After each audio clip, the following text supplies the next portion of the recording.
pessoal, bem-vindo a mais um NBcast. Nesse a gente vai falar sobre o novo Ford Mustang Shelby GT500 2020. Meu nome é William e relembrando o que o Matheus disse no último podcast do Hellcat do Demon, estou concordando cada vez mais, a nova esperança está nos carros americanos. Fala pessoal, meu nome é Matheus.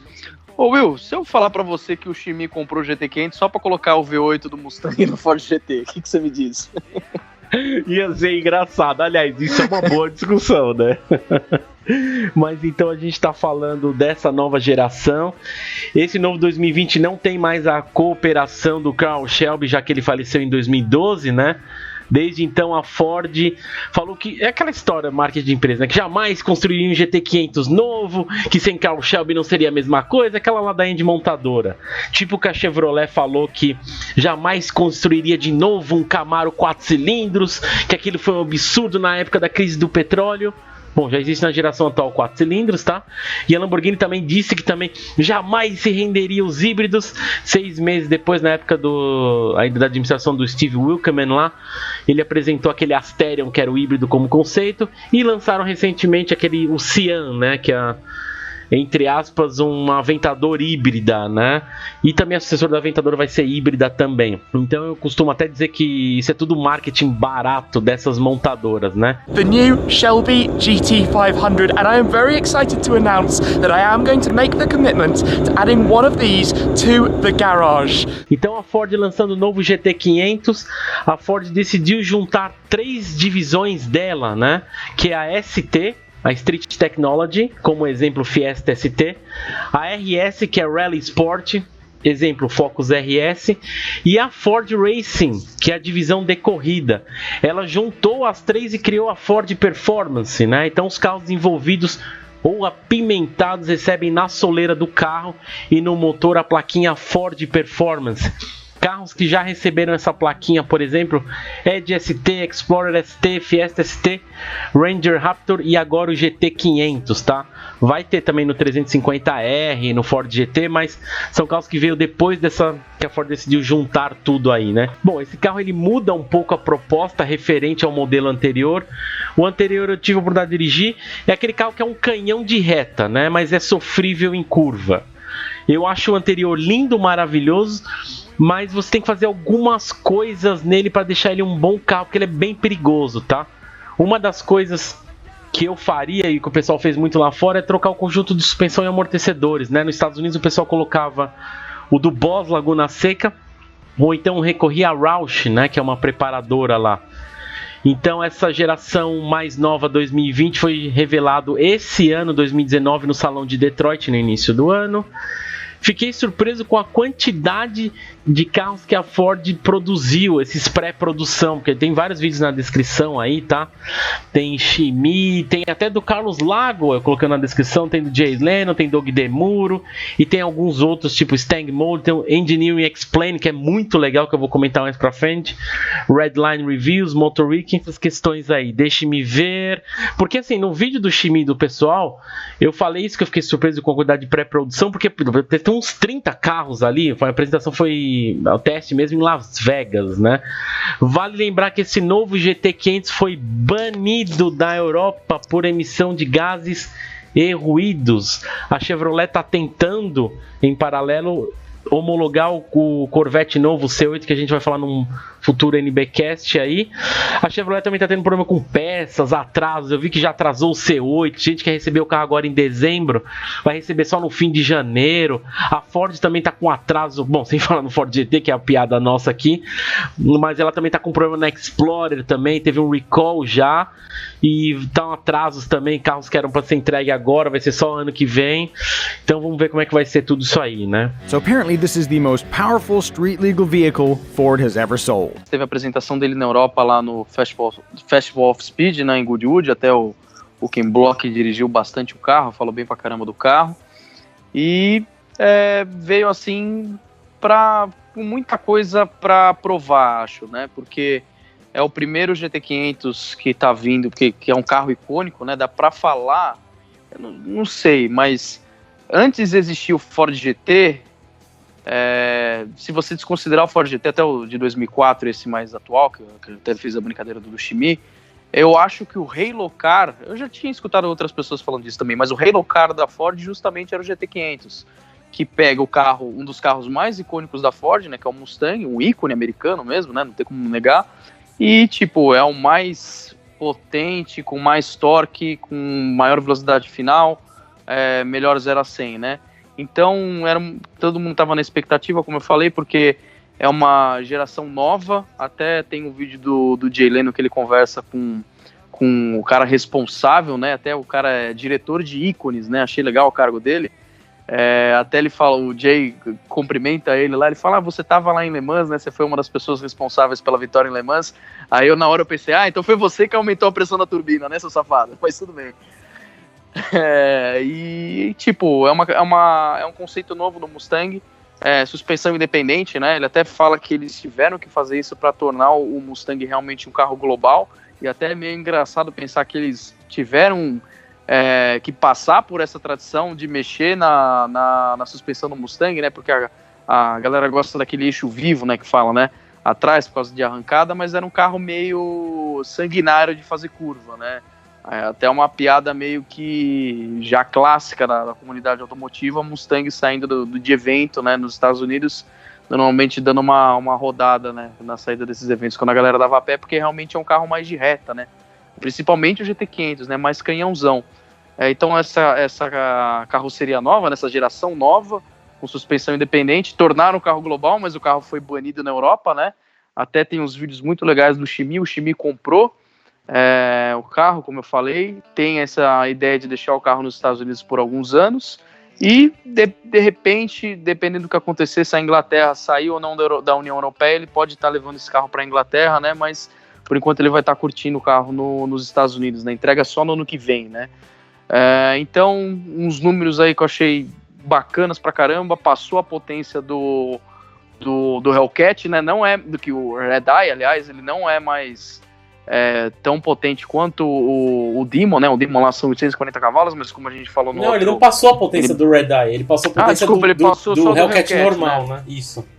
Mas de qualquer forma, é o Ford mais potente da história, ele tem mais cavalaria que o Ford GT, ele tem não sei quantos a mais que o GT350, tudo bem que o GT350 é aspirado, né? 5.2 V8 Supercharger de 2.65 litros, 760 cavalos, mais ou menos 85 kg de torque, e a grande diferença também, a grande mudança, né, que eu acho que a gente vai discutir ainda isso, eu acho que eventualmente vai ser oferecido um câmbio mecânico no futuro, né, mas câmbio de dupla embreagem, desenvolvido pela Tremec, né, que nesse carro tem um dial ali no como é que fala?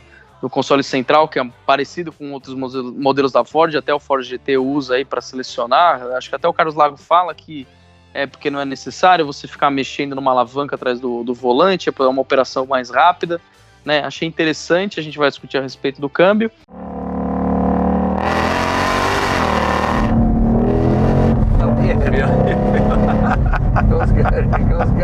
Então, esse carro vai começar nos Estados Unidos por $74 mil, se equivale ali mais ou menos com o Camaro ZL1 e com o Hellcat, né? Só que ele tem alguns opcionais que vão deixar ele bastante caros. É a primeira vez na história que a Ford está oferecendo esse carro com uma faixa que seja pintada. Antes sempre foi vinil, né? Um adesivo ali que o pessoal podia colocar na concessionária mesmo, ou você podia colocar depois se você quisesse. Só que nesse caso tá sendo oferecido em pintado, né? Mas dá pra você pôr vinil também. Cima. Dá pra colocar vinil também. O vinil tá ali na casa dos $600. A faixa pintada, a Ford cobra $10 mil. Nossa. Assim, você fez esse, nossa, foi a mesma coisa que eu... Sabe o que você tem que fazer? A minha sugestão é o seguinte, você quer comprar um GT500, tá, você vai importar pro Brasil, beleza, você vai comprar sem faixa. Aqui você manda fazer. É a primeira coisa que você vai fazer. Agora, não coloca a faixa lá, que é um roubo, e muito menos manda pintar, entendeu? Porque se for pra fazer cagada, fazer errado, vir pintado, você olhar, fiz cagada, errei. Dá pra você tirar. E aqui sai muito mais barato você fazer, né? $10 mil a pintura, mas esse não é o opcional mais caro. O opcional mais caro é o opcional Track Pack, que é um pacote aí que ele vai ter uma asa de fibra de carbono, que é praticamente a mesma asa do Mustang de corrida, da categoria GT4. As rodas, que são as mesmas rodas do GT350R, que são rodas de carbono também. para alívio de peso, para redução de massa, como é que chama? Massa suspensa, né, que o pessoal fala, melhora na questão da dirigibilidade, da questão de frenagem. Ele vai vir também com os pneus Michelin Cup 2, né, que é um pneu mais orientado para pista mesmo. E tem algumas coisinhas de cooling ali que é um pouquinho diferente também. Ele tem um catch can de óleo, porque como a questão de você estar andando no autódromo, tem força G, precisa ter esse tanquezinho que ele segura o óleo para justamente manter o motor sempre com lubrificação, né?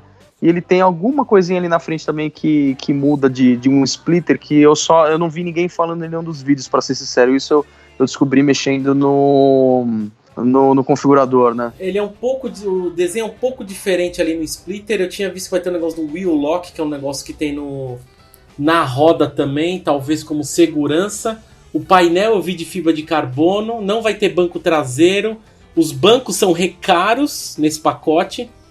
O Pilot Sport Cup você falou, o aerofólio atrás ele é do GT4 de corrida, né? Que até eu vi aqui geram 250 kg de downforce e as rodas são com opcional de fibra de carbono, né? Nesse pacote aí que você está falando, né? The 2020 Ford Shelby GT500. This thing has 760 horsepower. Safe to say the most powerful Mustang ever released. It's pretty incredible. I'm seeing it now for the first time. This has sort of been under wraps. A lot of you watching this are probably seeing it for the first time too. Tem algumas cores novas aí, né? Um verde, um laranja, que talvez seja esse que o Ximi mostrou. Mas além de estética, o que eu achei muito legal desse carro a questão da tecnologia, né? A gente falou do câmbio de dupla embreagem, mas você vê todos os sistemas que tem. E é legal porque a gente está vindo meio que na sequência do Hellcat, do Hellcat Red Eye, que a gente elogiou muito a questão da tecnologia que tem naquele carro. Esse carro, painel digital de 12 polegadas, tem os modos de condução que você consegue mexer ali pelo volante. Achei até meio parecido com um esquema que a Mercedes faz, né? Em vez de ser um botão, tipo, daquele modo, ele tem vários botões que, esse aqui é o parâmetro da suspensão, esse aqui é o parâmetro do escape, é o parâmetro da direção.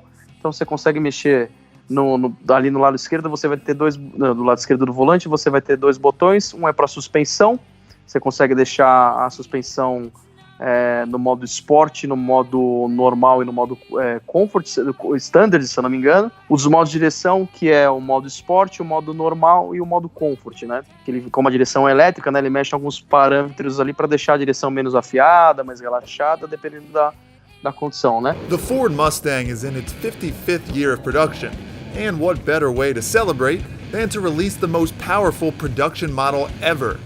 Enter the 2020 Shelby GT500. Você tava falando do Ximi aí, que ele vai comprar o dele lá nos Estados Unidos. Até, o cara vai se mudar para os Estados Unidos? Eu nunca vi isso. Ele vai e volta. Viu a cena dele lá na Europa, participou do lançamento de algum carro que eu não lembro o que era, e já voltou para os Estados Unidos de novo. Falei, caramba, velho, o cara realmente vai para lá, né? Tem essa questão que o Matheus falou da restrição aí do Ximi, do Brexit, né? Mas eu sei que você poderia importar esse carro lá para Inglaterra, mas com restrição, tipo de quilometragem, algo que tem parecido com o Brasil, sabe? Você não pode andar tanto, seria mais um show car, né? Mas vamos ver como é que vai ser. Bom, o câmbio desse carro é um Tremec, né, de 7 marchas. Não é o mesmo câmbio do Ford GT, tá? O Ford GT é um Getrag. Inclusive a troca de marcha é 100 milissegundos. Você para pra pensar, tipo, é o mesmo de uma Ferrari 599 GTB. Isso é insano. Dá pra você vendo o vídeo, você ouve que tipo, a velocidade de troca é bem parecida entre os dois, né? Então, o preço básico que o Matheus tinha falado, 74, 76, é padrão, né? Porque eu duvido, ainda mais com o ágil que vai ser, eu acho que duvido o pessoal conseguir nesse preço, né? Eu vi que quando você coloca alguns opcionais, com todos os opcionais eu cheguei no número de $106 mil. Aí você fala, caralho, mais caro que o Demon, né? O Demon acho que era 80 e pouco, na época zero, né? Mas se encostava perto de 100, dependendo do que você vai pedir nele. Mas você coloca a faixa, tipo o carro já e mais o opcional de carbono lá, você encosta já em $102 mil. É meio insano o preço, né? Sem a opção do aerofólio, porque alguns deve ser pedir separado. Até eu pesquisei lá, se você quiser pedir só o freio, a roda de carbono, a roda já custa o preço quase do pacote. Então é melhor você pedir o conjunto inteiro, porque vem bastante coisa, né? Sem o aerofólio, esse que lembro da GT4 aí, que é o mesmo da GT4 do Mustang de corrida, ele vem um aerofólio mais simples, que pra ser sincero até prefiro, que ele parece ser mais bonito visualmente, né? Eu tava dando uma olhada na chave do Mustang, que é o mesmo do K. O Henrique ia dar risada. É o mesmo desenho da do K, só muda, tem algumas opções a mais, né?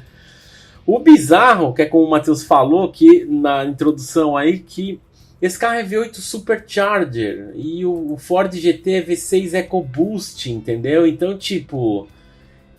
cara, o topo que seria... o carro, acho que o Ford GT na época oferecido, acho que era $500 mil e tem um motor, entre aspas, mais fraco. É meio esquisita essa opção que a Ford fez. Eu acho que ela entrou nesse V6 EcoBoost.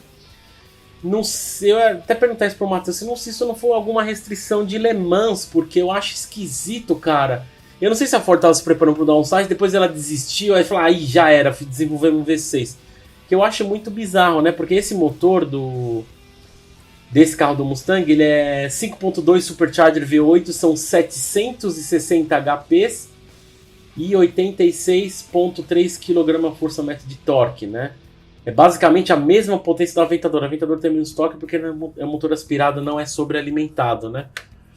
Inclusive esse motor ele tem menos torque que o da geração anterior, porque a geração anterior que eu dirigi foi o 5.4. Você tem o do final, que é o de 2014, 2013, que é o motor 5.8. Eu nem sei se tem esse carro no Brasil, tá? O 5.8. Então esse do 5.8, o torque dele é 87.1 contra 86.3 desse do mais novo, né? Esse carro é 115 HPs mais forte que o Ford GT e 37 HP a menos que o Hellcat Red Eye, né? Só tração traseira. Esse carro, um comentário bacana aí, é o mesmo bloco do GT 350. A diferença é que, além de ele ser Supercharger no GT 500, o GT 350 é um motor aspirado, né? E tem uma diferença no virabrequim. Até eu fui pesquisar isso, porque eu gosto das coisas de tecnologia para ver o que eles falam, né?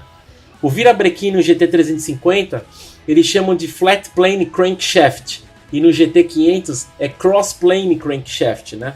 Eu vou deixar um vídeo na descrição. Vão ter 2 vídeos do Engineering Explain, que é do Jason Fensky.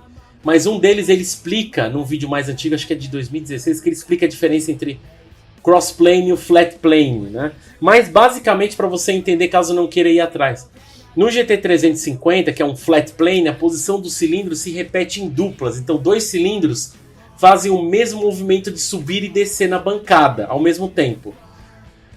Qual que é a vantagem do flat plane no GT350? Não vai ter tanta inércia na rotação, a resposta no motor é mais imediata, o giro do motor vai subir mais rápido, o balanço do motor é melhor. Ele até fala que esses carros são usados em carros de alto padrão, alto nível. Então, tipo uma GT3, uma pista, uma performante vai usar esse tipo de flat plane.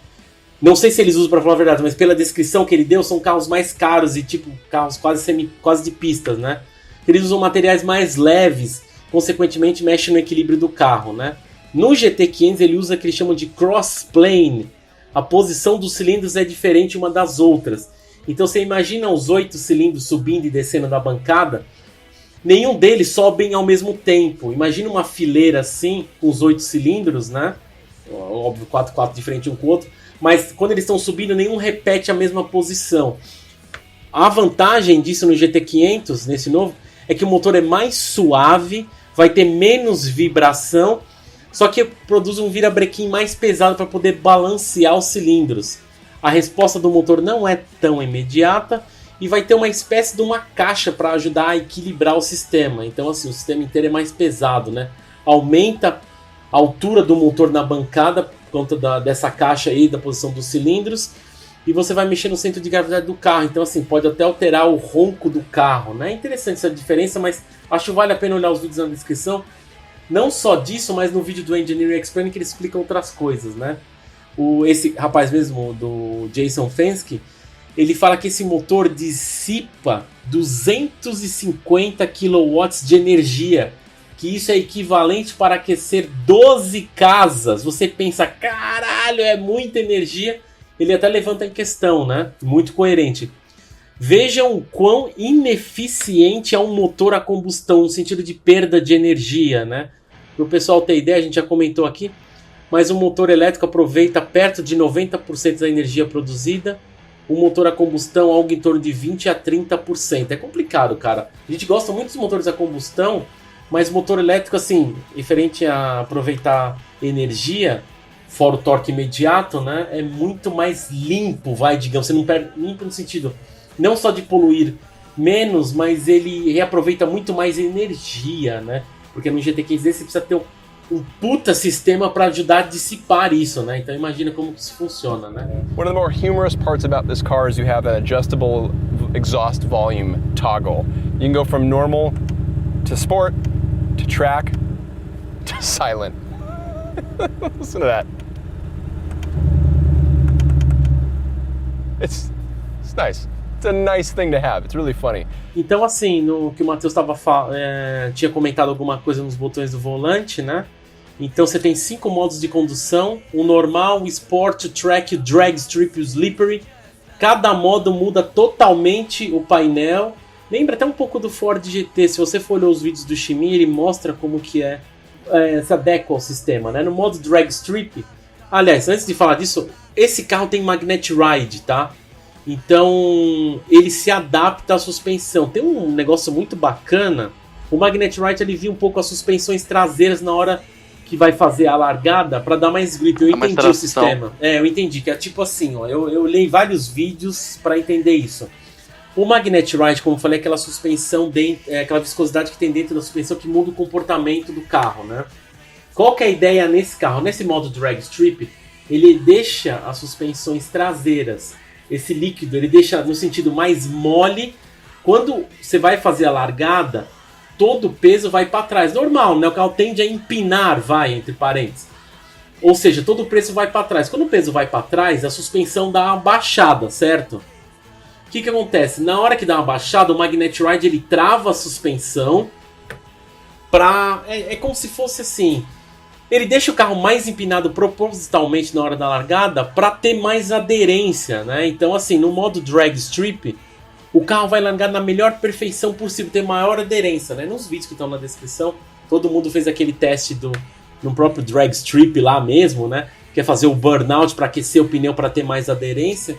Mas achei demais esse modo do Magnet Ride, porque é aquelas coisinhas que ninguém pensa. É tipo o que eu falei do Hellcat, de sistema. A gente falou do Demon, aliás, de refrigerar o sistema. Depois teve uma evolução parecida no Red Eye.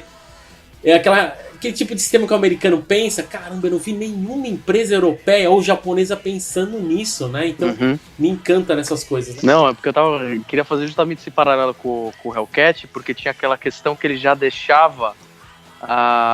o ideal seria achar um vídeo, mas eu vou tentar explicar. Quando você vai fazer a arrancada, você, além de você pisar no freio e no acelerador ao mesmo tempo, você já fica meio que com a marcha já engatada e solta. Engatada e solta ao mesmo tempo. Você explicar que você solta na borboleta, o carro, de certa forma, ele estilinga a marcha já assim. A marcha já tá selecionada, entendeu? E eu achei interessante isso, porque é engraçado você ver é mais o Demon, né, que dá aquela empinada, né? Mas se você pensar justamente toda a transferência de peso, de tração que vai lá para trás, cara, achei genial essa questão. E é engraçado, eu achei que a gente já ia ter falado dessa frase, mas tipo, caramba, é um Mustang, entendeu? Acho que a partir de agora a gente vai falar muito disso, essa frase, né? Porque, pô, você pensar que o cara dá esse ajuste, porque se você deixar ela mais macia, realmente ela vai ter mais tração. Então o que acontece? O peso, toda a força que tá ali, né? Ela ficando mais macia, ele vai tracionar melhor, vai distribuir o peso melhor, a traseira vai grudar mais, não vai dar...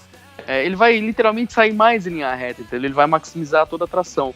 Então, realmente, eu falo, olha, esses americanos é assustador, cara, porque eu falei que é meio que um refúgio. Não, eu ainda vou falar muito muito bem dos americanos legais, na minha opinião, mas se for pensar... que acho que vai ser que eu brinquei do Hellcat, que seria um porto seguro para os entusiastas. Você vê que realmente assim os caras estão começando a dar uma investida assim, em tecnologia de suspensão, até entendo, mas tipo suspensão eletrônica, né? Suspensão com ajuste não fixo, né? Uma suspensão convencional, é uma suspensão que se adapta mesmo, suspensão adaptativa, né?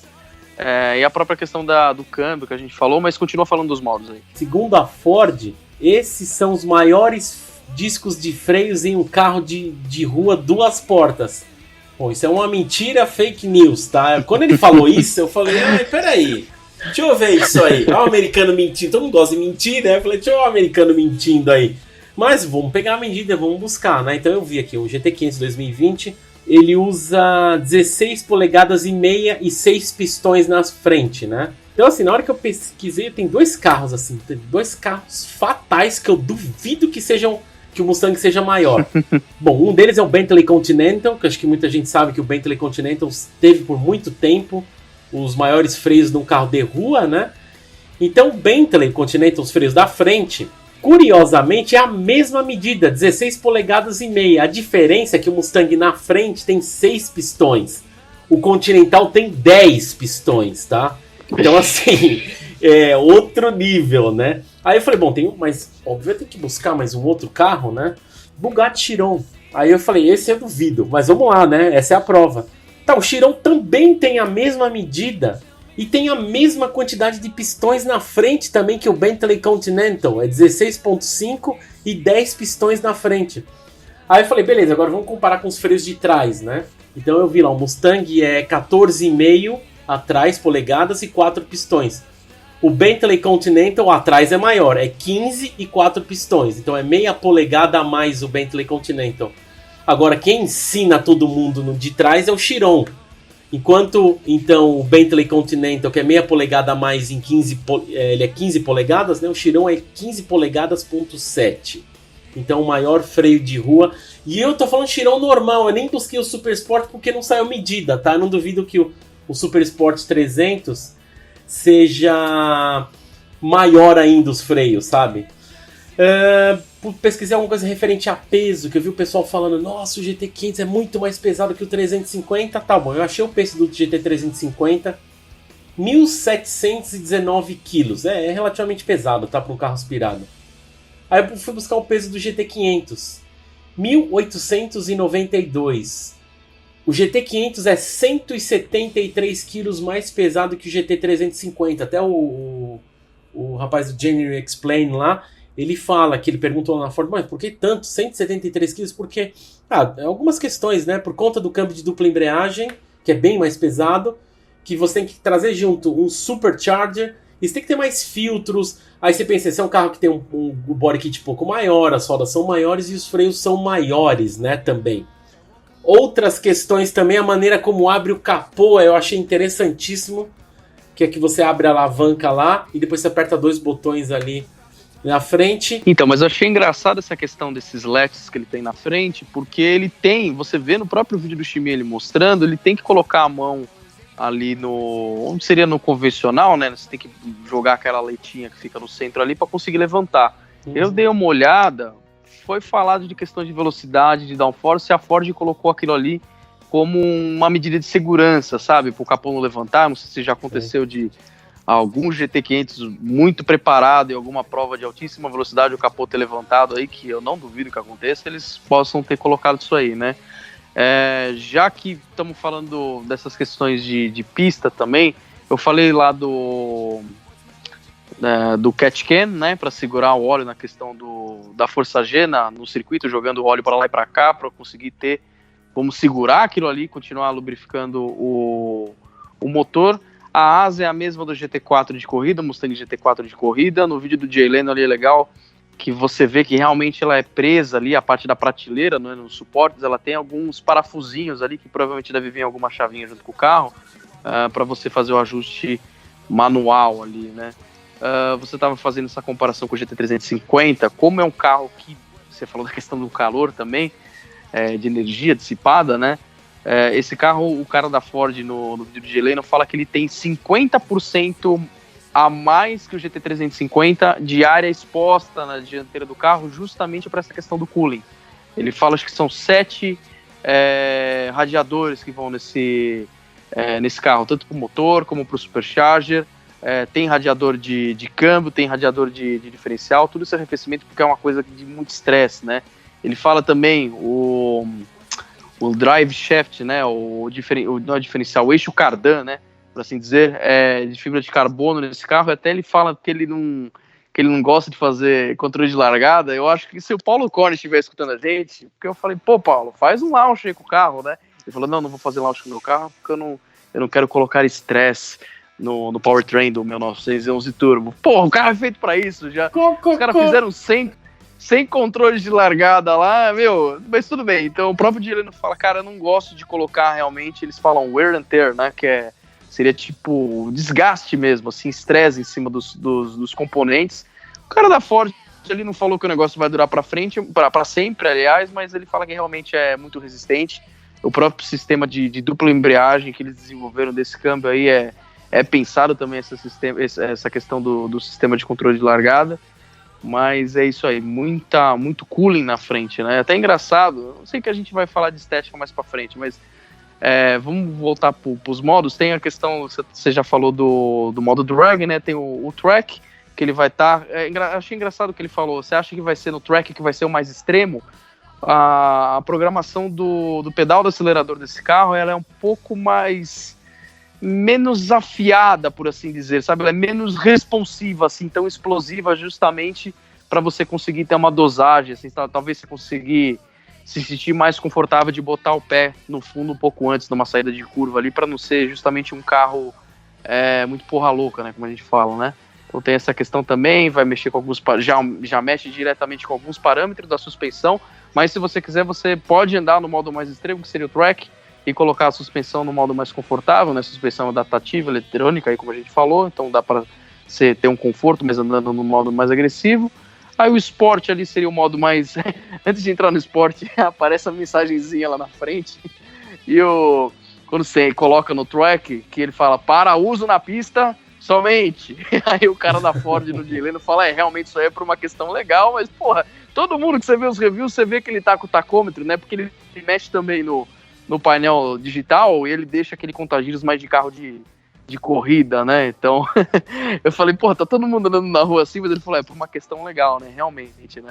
E você tem o Sport, que é o mais indicado pra andar na rua, ele já fica um pouco mais explosivo, como falou, e já mexe também nos outros parâmetros. E qual que são os outros modos aqui? Preciso olhar. Tem o modo Slippery também, que ele vai deixar o... É o wet da Porsche ou baixa aderência da Ferrari, né? Isso. E aí tem o modo normal, né? Isso aí, o modo normal. So how you get into the line lock is to press the snake button, track apps, there we've got line lock, press and hold OK to initialize. Then what you've got to do when it's initialized, press down firmly on the brake, that's simple. Press OK to begin, you can hear it locking, and now it is time to make some smoke.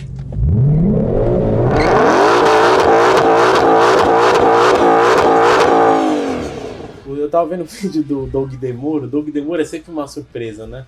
Ele busca umas coisas que é o que eu sou curioso. Uma delas é aquele negócio do pisca-alerta do Mustang, que a gente vê ele piscando da esquerda pra direita na lanterna, se olhando de trás da lanterna da direita, ou da direita pra esquerda, aquele efeito tipo, parece aqueles letreiros, sabe? De boate que fica piscando, indicando uma seta, né? E ele falou que ele foi atrás, é questão de legislação, né? Porque a Audi, eu não sabia, tá? Eu fui atrás, é verdade. Na versão americana da Audi, aquele LED que pisca e corre, não tem na versão americana. Aí eu falei, contínuo, nossa, né? Sério? Eu falei, nossa, sério, ele pisca inteiro, né? E por conta, eles até falam lá que é por conta do tamanho, que é muito pequeno. Se fosse tão grande quanto aquela seta do Mustang, o que importa no Mustang é aquela primeira seta, ele falou, a primeira seta interna. O resto é charme, pode piscar o que for, não tem problema. Mas aquela é importante, então. É a primeira piscada justamente para indicar que o cara tá fazendo a curva, né? Que ele vai entrar, exatamente. Né? Uhum. Então é mais importante a primeira. No Mustang ficou uma identidade, né? Porque os Mustang que a gente tem aqui no Brasil também tem essa sequência. Então você fala, nossa, que esquisito, mas ela até fala, esse é um dos motivos porque o pessoal de outras marcas não consegue, por conta do tamanho, né?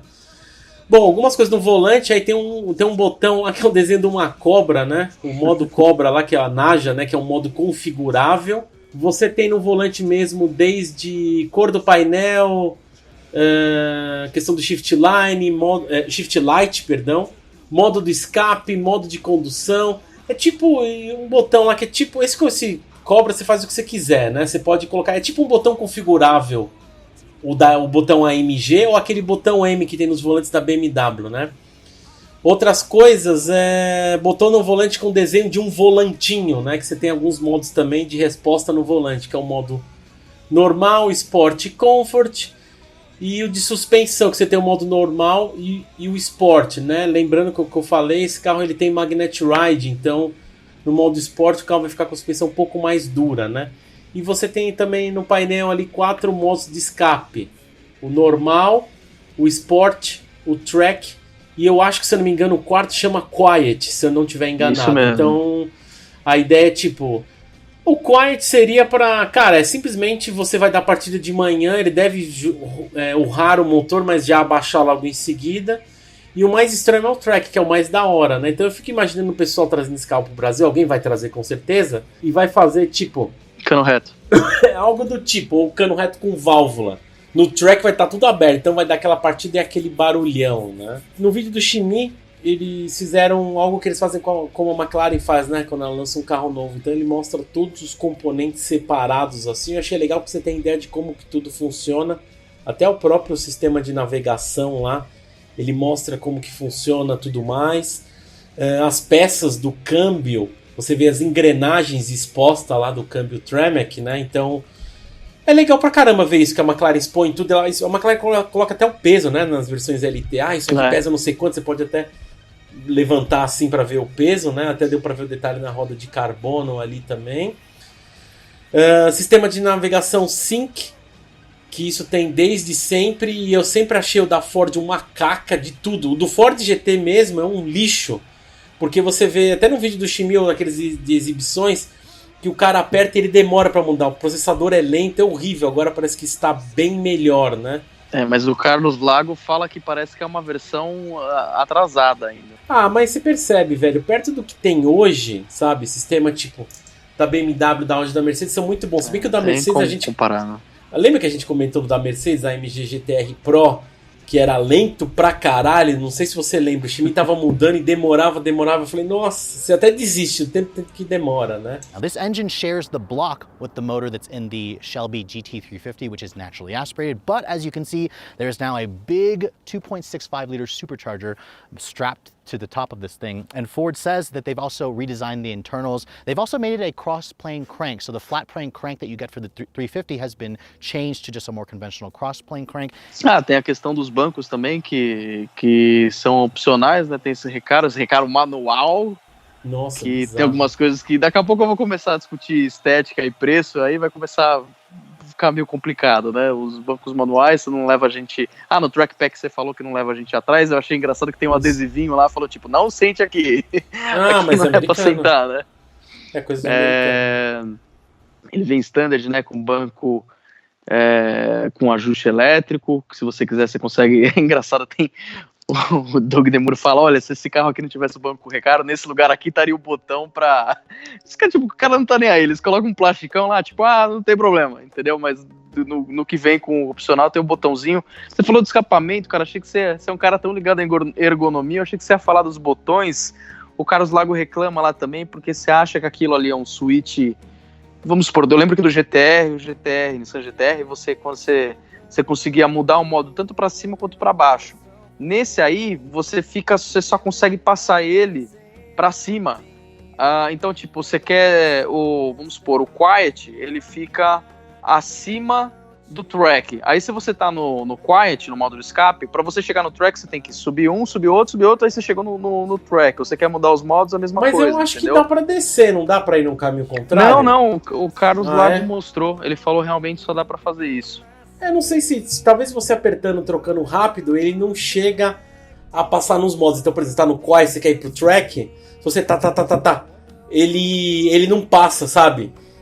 O botão pode ter lag, entendeu? Sabe? Propositalmente, pra você, tipo, tlec, você tá no tlec, mas ele não tá mudando. A partir do momento que você seleciona o modo e tira o dedo, que ele seleciona, entendeu? Sabe? Ah, cara, vamos falar do preço então. Começa em 74 mil dólares. Aí Tá, ninguém vai comprar assim, nesse preço, tá? Cara, não duvido. Como teve um cara aí que ele fez a comparação do pacote, entre aspas, o base, né, com o pacote track. O cara que tava lá fazendo o vídeo, ele é um cara que ele é mais de arrancada. Então ele falou, tipo assim, pra um cara que faz track day, um cara que gosta de pegar uma estrada mais sinuosa, vai no pacote track. Um cara que é mais de arrancada, como é o caso dele, que ele falou, eu iria no pacote básico. Primeiro, você economiza peso. Porque, de certa forma, você vai pagar 18 mil dólares, tudo bem, você vai ter uma roda mais leve, você vai ter a asa. A asa não é legal porque a asa vai te dar mais downforce, mais arrasto, entendeu? É um negócio mais para circuito. Então você pega a asa básica, que ela é mais baixa, eu acho bonita também, mas... Eu acho mais bonita a básica. Uhum. Eu iria já na do carro de corrida, né? A gente é meio diferente. Aí ele fala, cara, aí se eu quiser diminuir peso, eu arranco o banco, não tem problema, provavelmente ele vai colocar uma gaiola, e ele tira o banco Comfort lá, o Standard, que tem os ajustes, tem refrigeração, coloca o banco normal. E aí, tipo, tudo bem, você provavelmente vai trocar os freios, você provavelmente vai colocar... não vai adiantar você ter a roda de carbono, porque você vai ter que colocar uma roda menor para colocar um pneu mais borrachudo, maior, de drag mesmo. Então eu acredito que vai ter muita gente comprando o pacote básico. Só que assim, como a gente falou no episódio do Hellcat, do Challenger, eu falei, cara... É um carro que ele meio que a Dodge... Ela primeiro que, tipo, eu já falei que a Dodge não tá nem aí porque eles fazem um carro de 10 segundos que você consegue comprar no showroom com 840 cavalos. E, tipo, não tem muito concorrente, porque é uma plataforma que já tem um tempinho de idade aí. É muito grande, é realmente, como a gente falou, cara, Muscle é o Challenger hoje, entendeu? Os carros, o próprio Camaro, o próprio Mustang, eles foram pegando uma pegada mais exótica, mais europeia, né? Que eu acho que já vem desde lá do Laguna Seca, que eu vou começar a falar agora. Mas, assim, essa questão do preço, assim, você falou que deu 106 mil dólares. Nesses 106 mil dólares aí que você chegou no máximo, eu não sei se você chegou Eu pus tudo. Então, mas você apertou em finalizar carrinho? Tipo, sabe como então, isso eu não fiz. Então. Que é o que você falou do Challenger, do imposto, eu não vi isso. Não pois vi. O Challenger, o Hellcat Red Eye, você paga uma taxa de 1.700 dólares, que é uma taxa chamada Gas Guzzler Tax, justamente porque o carro está acima da emissão desejável e também está acima do consumo desejável. Eu até estava vendo lá, a média de consumo do Challenger, que eles colocam por Hellcat, é 20 milhas por galão. No GT500 que a gente está falando hoje, o melhor que eles conseguem fazer é 18, que a Ford declara. Então a taxa do GT500 é um pouquinho mais cara, de 2.600 dólares. Então vai para quase 109 mil dólares no Mustang. Cara, eu acho que assim, como eu falei, eu acho que esse carro lá vai fazer um puta de um sucesso, é um ícone, tem muita gente que tá esperando. Shelby, apesar do Carroll não estar envolvido, é um nome extremamente forte. Vocês gravaram no IBcast do Ford versus Ferrari, é um cara que, tipo, eu sou apaixonado, pra mim chega a ser quase um herói de tudo que o cara conquistou, fez na vida dele, as realizações dele. Então, tipo, é um carro que tem um nome muito forte por trás. A gente sabe que lá tem o clubismo Chevy, que é a galera do Camaro e do Corvette, tem o clubismo do Mustang do lado da Ford, tem a galera do Challenger.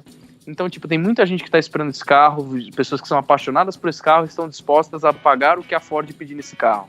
É que assim, novamente, a gente gravando um NBcast de carro, gravando um vídeo de carro, a gente sempre vai comparar um carro com o outro.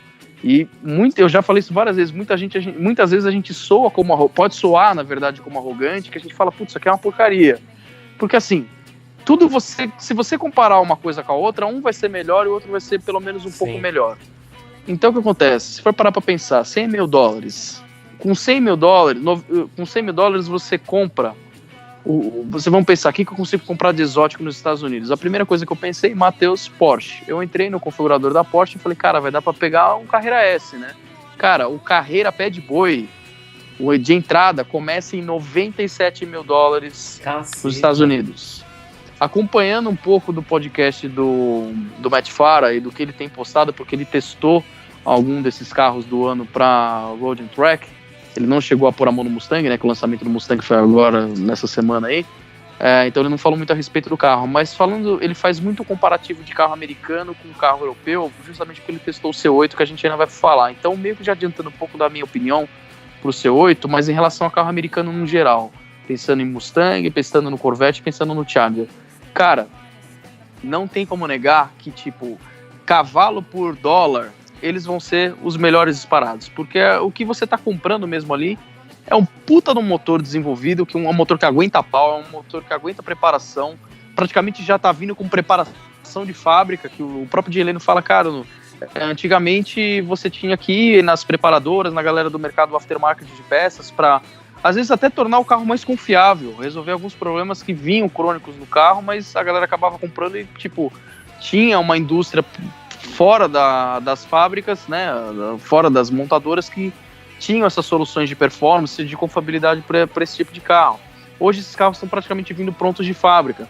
Então, tem muita coisa sendo investida nesses mais modernos. Você pega a questão vamos falar do Mustang, né, que é o caso do Mustang hoje. A questão das rodas, tudo bem que as rodas eu fui atrás, elas não são produzidas pela Ford. Ela contrata uma empresa que produz até para carro de corrida, né? Então, a questão também de motorsport está derivada, tem algumas coisas de composto. Tudo bem que ali na frente não dá para entender muita coisa, porque é um suporte que tem ali do radiador que está como composto de fibra de carbono, até mostrado nessas peças separadas aí com o Chimie, e o próprio Carlos Lago mostra bastante coisa, até bem legal, que ele vai parando numa na outra, ele não passa tão rápido quanto o Chimie. Mas a questão da suspensão, a questão das rodas, que são caríssimas, se você for comprar um jogo... Cara, eu lembro que o jogo da Turbo S Porsche original era 10 mil libras, entendeu? Era tipo 2.500 libras por canto do carro. Isso, aqui no Brasil eu cheguei a olhar 115 mil reais. Então, é bem caro, então tipo, até que o pacote por 18 mil dólares acaba fazendo um pouco de sentido. Você tem o catch can que já está instalado no motor, você tem a questão das rodas, tem a questão da asa, que é uma peça de carro de corrida mesmo, porque é a asa do Mustang GT4. Então, assim, eu acho que os carros americanos eles evoluíram muito ao longo do tempo, sair um pouco daquela definição meio que já um preconceito do carro de ser um carro de reta. Eu lembro que, tipo, quando... eu falei isso no episódio do Hellcat, quando apareceu o Laguna Seca, o Boss 302 Laguna Seca, que aquele carro era mais rápido que uma M3 GTS, tudo bem, na pista de Laguna Seca, você fala, cara, que insano. E eu tive o contato com o carro quando eu trabalhei na Majestic, eu até comentei, chegou a ter um Boss 302 e um Boss 302 Laguna Seca ao mesmo tempo. Então eu lembro que na época tinha acontecido o teste do Motor Trend lá fora, falando desse carro, esses carros estavam chegando no Brasil, eu tive contato com o carro, então eu estudei muito. Então, tipo, a questão da suspensão, que você falou que muita gente coloca a suspensão do Laguna Seca no GT500 para ele se tornar um carro um pouquinho mais legal de tocada, de dirigibilidade, menos sanguinário, né, de curva. Eu acho que não resolve tanto ainda, você tem que colocar umas barras ali, que a própria Ford Performance, isso que eu acho legal do americano também, você joga lá Ford Performance, antigamente era Ford Racing, você conseguia comprar o motor de uma caixa, você conseguia comprar o sistema de suspensão, o sistema das barras. Até esqueci de falar, tem uma barra ali que é opcional também, que é uma barra de magnésio ali, que ela trava as duas torres dos amortecedores dianteiros ali, ela até tem uns cortes nela, assim, o Heleno fala, pô, vocês estão realmente querendo tirar o máximo de rigidez com o mínimo de peso possível. Então, voltando um pouco mais pro Laguna Seca, também tinha essa questão da redução de peso, o Laguna Seca não tinha os bancos traseiros, ele tinha uma barra em X laranja ali, que era também para travar a suspensão, deixar a carroceria mais rígida, para o carro ser melhor de curva ainda, melhor de tração. Então, tipo, foi uma coisa que foi evoluindo. Aí eu vi um pouco disso no Z28, que eu comentei outra vez também. E, mais recentemente, tem algumas opções do próprio Camaro, que é um LE, que você vai ter tanto para o SS quanto para o ZL1. Então, você tem, tipo, um Camaro semipista. Tudo bem que você consegue... É meio complicado falar que ele é totalmente um semipista, porque um LE... você ainda tem que configurar você tem que escolher como opcional no configurador a suspensão de pista, que é a suspensão mais focada, os pneus troféu R em alguns casos, depende, até achei engraçado isso, porque você precisa colocar um zip code quando você vai configurar o carro nos Estados Unidos, que ele vai pegar o estado. Imposto então, do estado. Deixa eu só falar um negócio. Você sabe que o kit 1LE dá pra pôr até no 4 cilindros, né? Sim, dá pra colocar. Que isso é eu tô bizarro. falando dos L1 mesmo, assim, Entendi. do que seria o GT500 e o GT350. Então, tipo, você consegue colocar essa questão da suspensão, você consegue colocar o pacote aerodinâmico todo em fibra de carbono, que vai ter a asa lá atrás, vai ter o splitter dianteiro na frente. Esses carros, eu lembro que no Z28 vinha com 305 nos 4 cantos. Nesse GT500 aqui ele tem 305 na frente, acho que são 315 atrás, posso estar enganado, mas tipo, mesmo na dianteira é um pneu enorme, porque eles precisam fazer isso para o carro ter um grip mecânico, porque tem mais peso pendurado lá na frente por causa do supercharger, por causa de todos esses radiadores que tem toda essa troca de calor louca acontecendo lá na frente. Então, tipo, não é simplesmente um chassizão pouco sofisticado com puta do motorzão e um câmbio mecânico. Realmente eles evoluíram muito. O GT350, eu arrisco dizer que talvez hoje seja, com certeza, um dos meus top 3 carros americanos favoritos. Cara, é insano a questão, você já explicou do flat plane pro cross plane. Eu acho o ronco do GT350 muito mais bonito, justamente por essa questão do virabrequim. Ele gira até 9.000, o GT500 só gira até 7.500, então são carros bem diferentes. Mas você vê que, tipo, evoluiu muito a questão da suspensão, a questão da aerodinâmica, que eles começaram a levar em consideração também, a peso, né, porque tudo bem que você vê o vídeo do GT500, a primeira coisa que eu reparei, eu falei, puta, o William vai comentar disso aqui, porque eu não lembro quem comentou isso, provavelmente acho que foi o Jeremy, né, porque é bem de britânico falar isso, que o americano, ele projeta o carro em volta do porta-copos, né, você vê o porta-copos do GT500 é simplesmente gigantesco, e é de plástico, porra, o carro de $74 mil é plástico. Então, tipo, para resumir tudo que eu tô falando dessa questão de preço, até pra gente começar a discutir um pouco de estética, né, que eu acho que é importante falar, cara, por esse preço, você tem que estar com a mente, tudo bem, eu sei que você vai estar com o seu dinheiro suado lá, fala, puta, o que eu compro com essa grana? Você vai querer comprar o melhor. Matheus, eu já tô olhando o financiamento aqui já, ó. Mas fala, eu tô olhando na Ford dá pra pôr financiamento, já solicitar aqui. Eu fui configurar os Hellcats pra pauta lá, é engraçado, tipo, tá lá, você quer fazer leasing ou você quer comprar, entendeu? É engraçado isso, ele já muda tudo, né, a questão do configurador. Então, meio que concluir essa minha reflexão a respeito de preço, cara, com $97 mil, e eu vou ser sincero, Porscheiro sabe que a Porsche adora opcional. Então, tipo, o Carreira Pé de Boi é um carro com o mínimo do aceitável, entendeu? Eu não sei como que é o pacote americano, mas você, tipo, o céu é o limite. Se você quiser deixar esse carro com 30, 40, $50 mil de opcional, você vai conseguir, entendeu? Mas assim, você tem um carro mais bem construído, você tem uma engenharia que você sabe que o carro não vai quebrar, apesar de ser um modelo de entrada, é um carro extremamente competente, entendeu, de questão de performance, mas assim, você vai num carro americano, cara, você vai ter uma puta performance, um custo-benefício de questão de performance, só que tipo, esquece questão de interior, o GT500, cara, praticamente tudo de plástico nesse carro, dependendo do pacote que você pegar. Eu acho que é até meio triste o contraste da fibra de carbono com o plástico, entendeu? Tipo, é um material nobre com um material que, tipo, de caminhonete, com carro popular, entendeu? Então acho que é um pouco complicado, mas não tem como negar. Cara, são quarta de milha em 10.7 segundos, 0 a 100 em 3.35.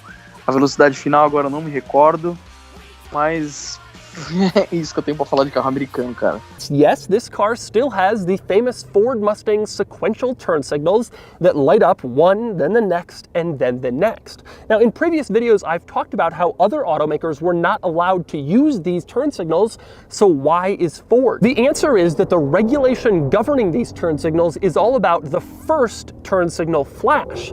And in this case, the first flash is large enough to meet the standard, and so Ford is allowed to have these sequential turn signals. For Audis, their first turn signal flash would be too small to meet the government standard, and that's why Audi isn't allowed to have these turn signals. But because the first turn signal flash in the Mustang is large enough, each time the turn signals light up, the Mustang gets away with it. Eu tô olhando aqui, eu chutei um zip code, aí eu vi que esse zip code caiu no estado da Geórgia, numa cidade que chama Savannah.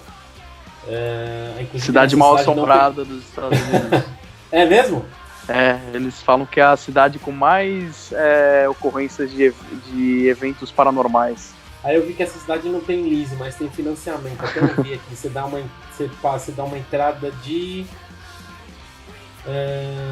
$10 mil, $10.480, e você paga mensal de $1.811. Mas o que eu queria trazer não é isso, tá? Eu tomei um susto quando eu vi uma coisa que, sem querer, eu não tinha reparado. Eu entrei no configurador da Ford e o meu susto foi que o GT500 mais básico é mais barato que o 350. Você viu isso? Sim, e eu assustei, porque eu de vez em quando eu ia dar uma brincada de configurar e eu falava, caramba, meu, é caro, mas você fala, pô, se tivesse a grana, teria com certeza. Aí eu entrei pra configurar o GT500 e falei, peraí, é $76 mil que... Ah, mas você tá falando do R, não, porque o 350 normal começa em 60. Em 60. Não, eu iria no R, porque... Pô, eu também, mas é que eu vi assim, eu fui abaixando, aí eu voltei, aí eu vi 73, não era 72, aí eu vi pra cima e falei, o GT500 tá no meio, sabe? Então, tipo, mas deixa eu explicar. Bizarro, como você falou, o GT350, ele começa... Vai até legal fazer um paralelo agora. O GT350, ele começa em $60 mil. Só que, imagine tudo que a gente discutiu até agora do Track Pack, que é esse pacote de fibra de carbono, não é oferecido no GT350. Você até consegue colocar como opcional se você olhar no configurador com carinho. Mas o GT350R, ele vai custar $16 mil a mais que o 350, mas ele já vem com uma suspensão completamente diferente. O sistema de freio Brembo, os discos e as pinças são maiores. A roda já é a roda de carbono, ele tem carbono dentro, ele já vem com um banco recaro mais top que tem, que é praticamente esse do GT500, e ele não tem os... É engraçado, você paga para não ter os bancos traseiros, mas ele já vem sem os bancos traseiros de fábrica, entendeu? Então ele é um outro carro, seria mais ou menos tipo como comparar o GT350 com o GT3 normal e o GT350R com o GT3 RS, entendeu? Então, tipo assim, se você for fazer um relativo, se você colocar $18 mil em cima de $74 mil, quanto que dá isso? Que seria o pacote Track Pack. Então dá pra falar que dá até pra você dividir, porque é o mesmo carro ali, só que com um pacote de pista, entendeu? Então, certo seria, dá pra falar, se você fazer esse paralelo do GT350 não R com o GT350R, dá pra falar que o GT500 com Track Pack seria um GT500R, entendeu? É simplesmente essa diferença de preço, é porque, cara, pensa que assim, é o carro mais completo, é que é difícil pensar, pra falar a verdade, porque se o GT350 é um GT3 e o GT500 é o GT2 RS, o GT3 RS ele seria mais caro que um GT2. É que tudo bem que não tem GT2 hoje, só GT2 na Porsche, é só GT2 RS. Mas você entende esse paralelo que eu quis fazer? Sim. Entendi. Não, é que é meio bizarro que eu tenho um preço na hora que eu vi. Eu falei, nossa. Fale mais do preço, o que você achou? Não, então, eu vi assim, é que eu tomei um susto. Falei, nossa, tá errado isso. Que eu falei, nossa, que estado que eu pus que tá mais barato. Aí depois eu voltei e falei, não, é isso mesmo. Não, assim... Entre eles todos, é que a gente não vou falar mais algumas coisas, mas entre os três, entre o GT350, o 350R e o GT500, eu iria no 350R ainda, mas... É mesmo? Nossa, não esperava isso. Sim, mas se dinheiro não fosse problema, traz os dois, traz o 350R e o 500. Não, mas tipo, lá fora, pensando em dólar, pensando igual Ximi, mentalidade de Ximi agora, vai... É que o Ximi vê esse preço, tipo, em Libra deve ser 30 mil libras, isso, né? Porque o Libra vale muito mais, falar, né? Nossa, é o mesmo preço do meu Focus RS aqui, entendeu? Deve ser isso, tipo, nossa, isso é um preço de um A3 lá na Inglaterra, né? Tipo isso. Eu não duvido. Se ele quiser, ele tem os dois, né? Mas... não sei, cara. É que assim, pensando lá fora... É que por ser dupla embreagem... Olha, é até engraçado. Puta, eu tô vendo... Ainda tô eu tô abrindo duas abas, né? Na aba do financiamento, tá escrito assim, ó. Shelby GT... Tá, americano é foda. Shelby GT500, 5.2 Supercharger Crossplane Crank V8 Engine. Tipo, isso é o nome do modelo, tá ligado? Tá escrito Ford GT 500 5.2 Supercharger. É engraçado que, tipo, o que eu falei do crossplane, né, do negócio do virabrequim, cara, não precisa estar o virabrequim nessa porra, sabe, na descrição do negócio.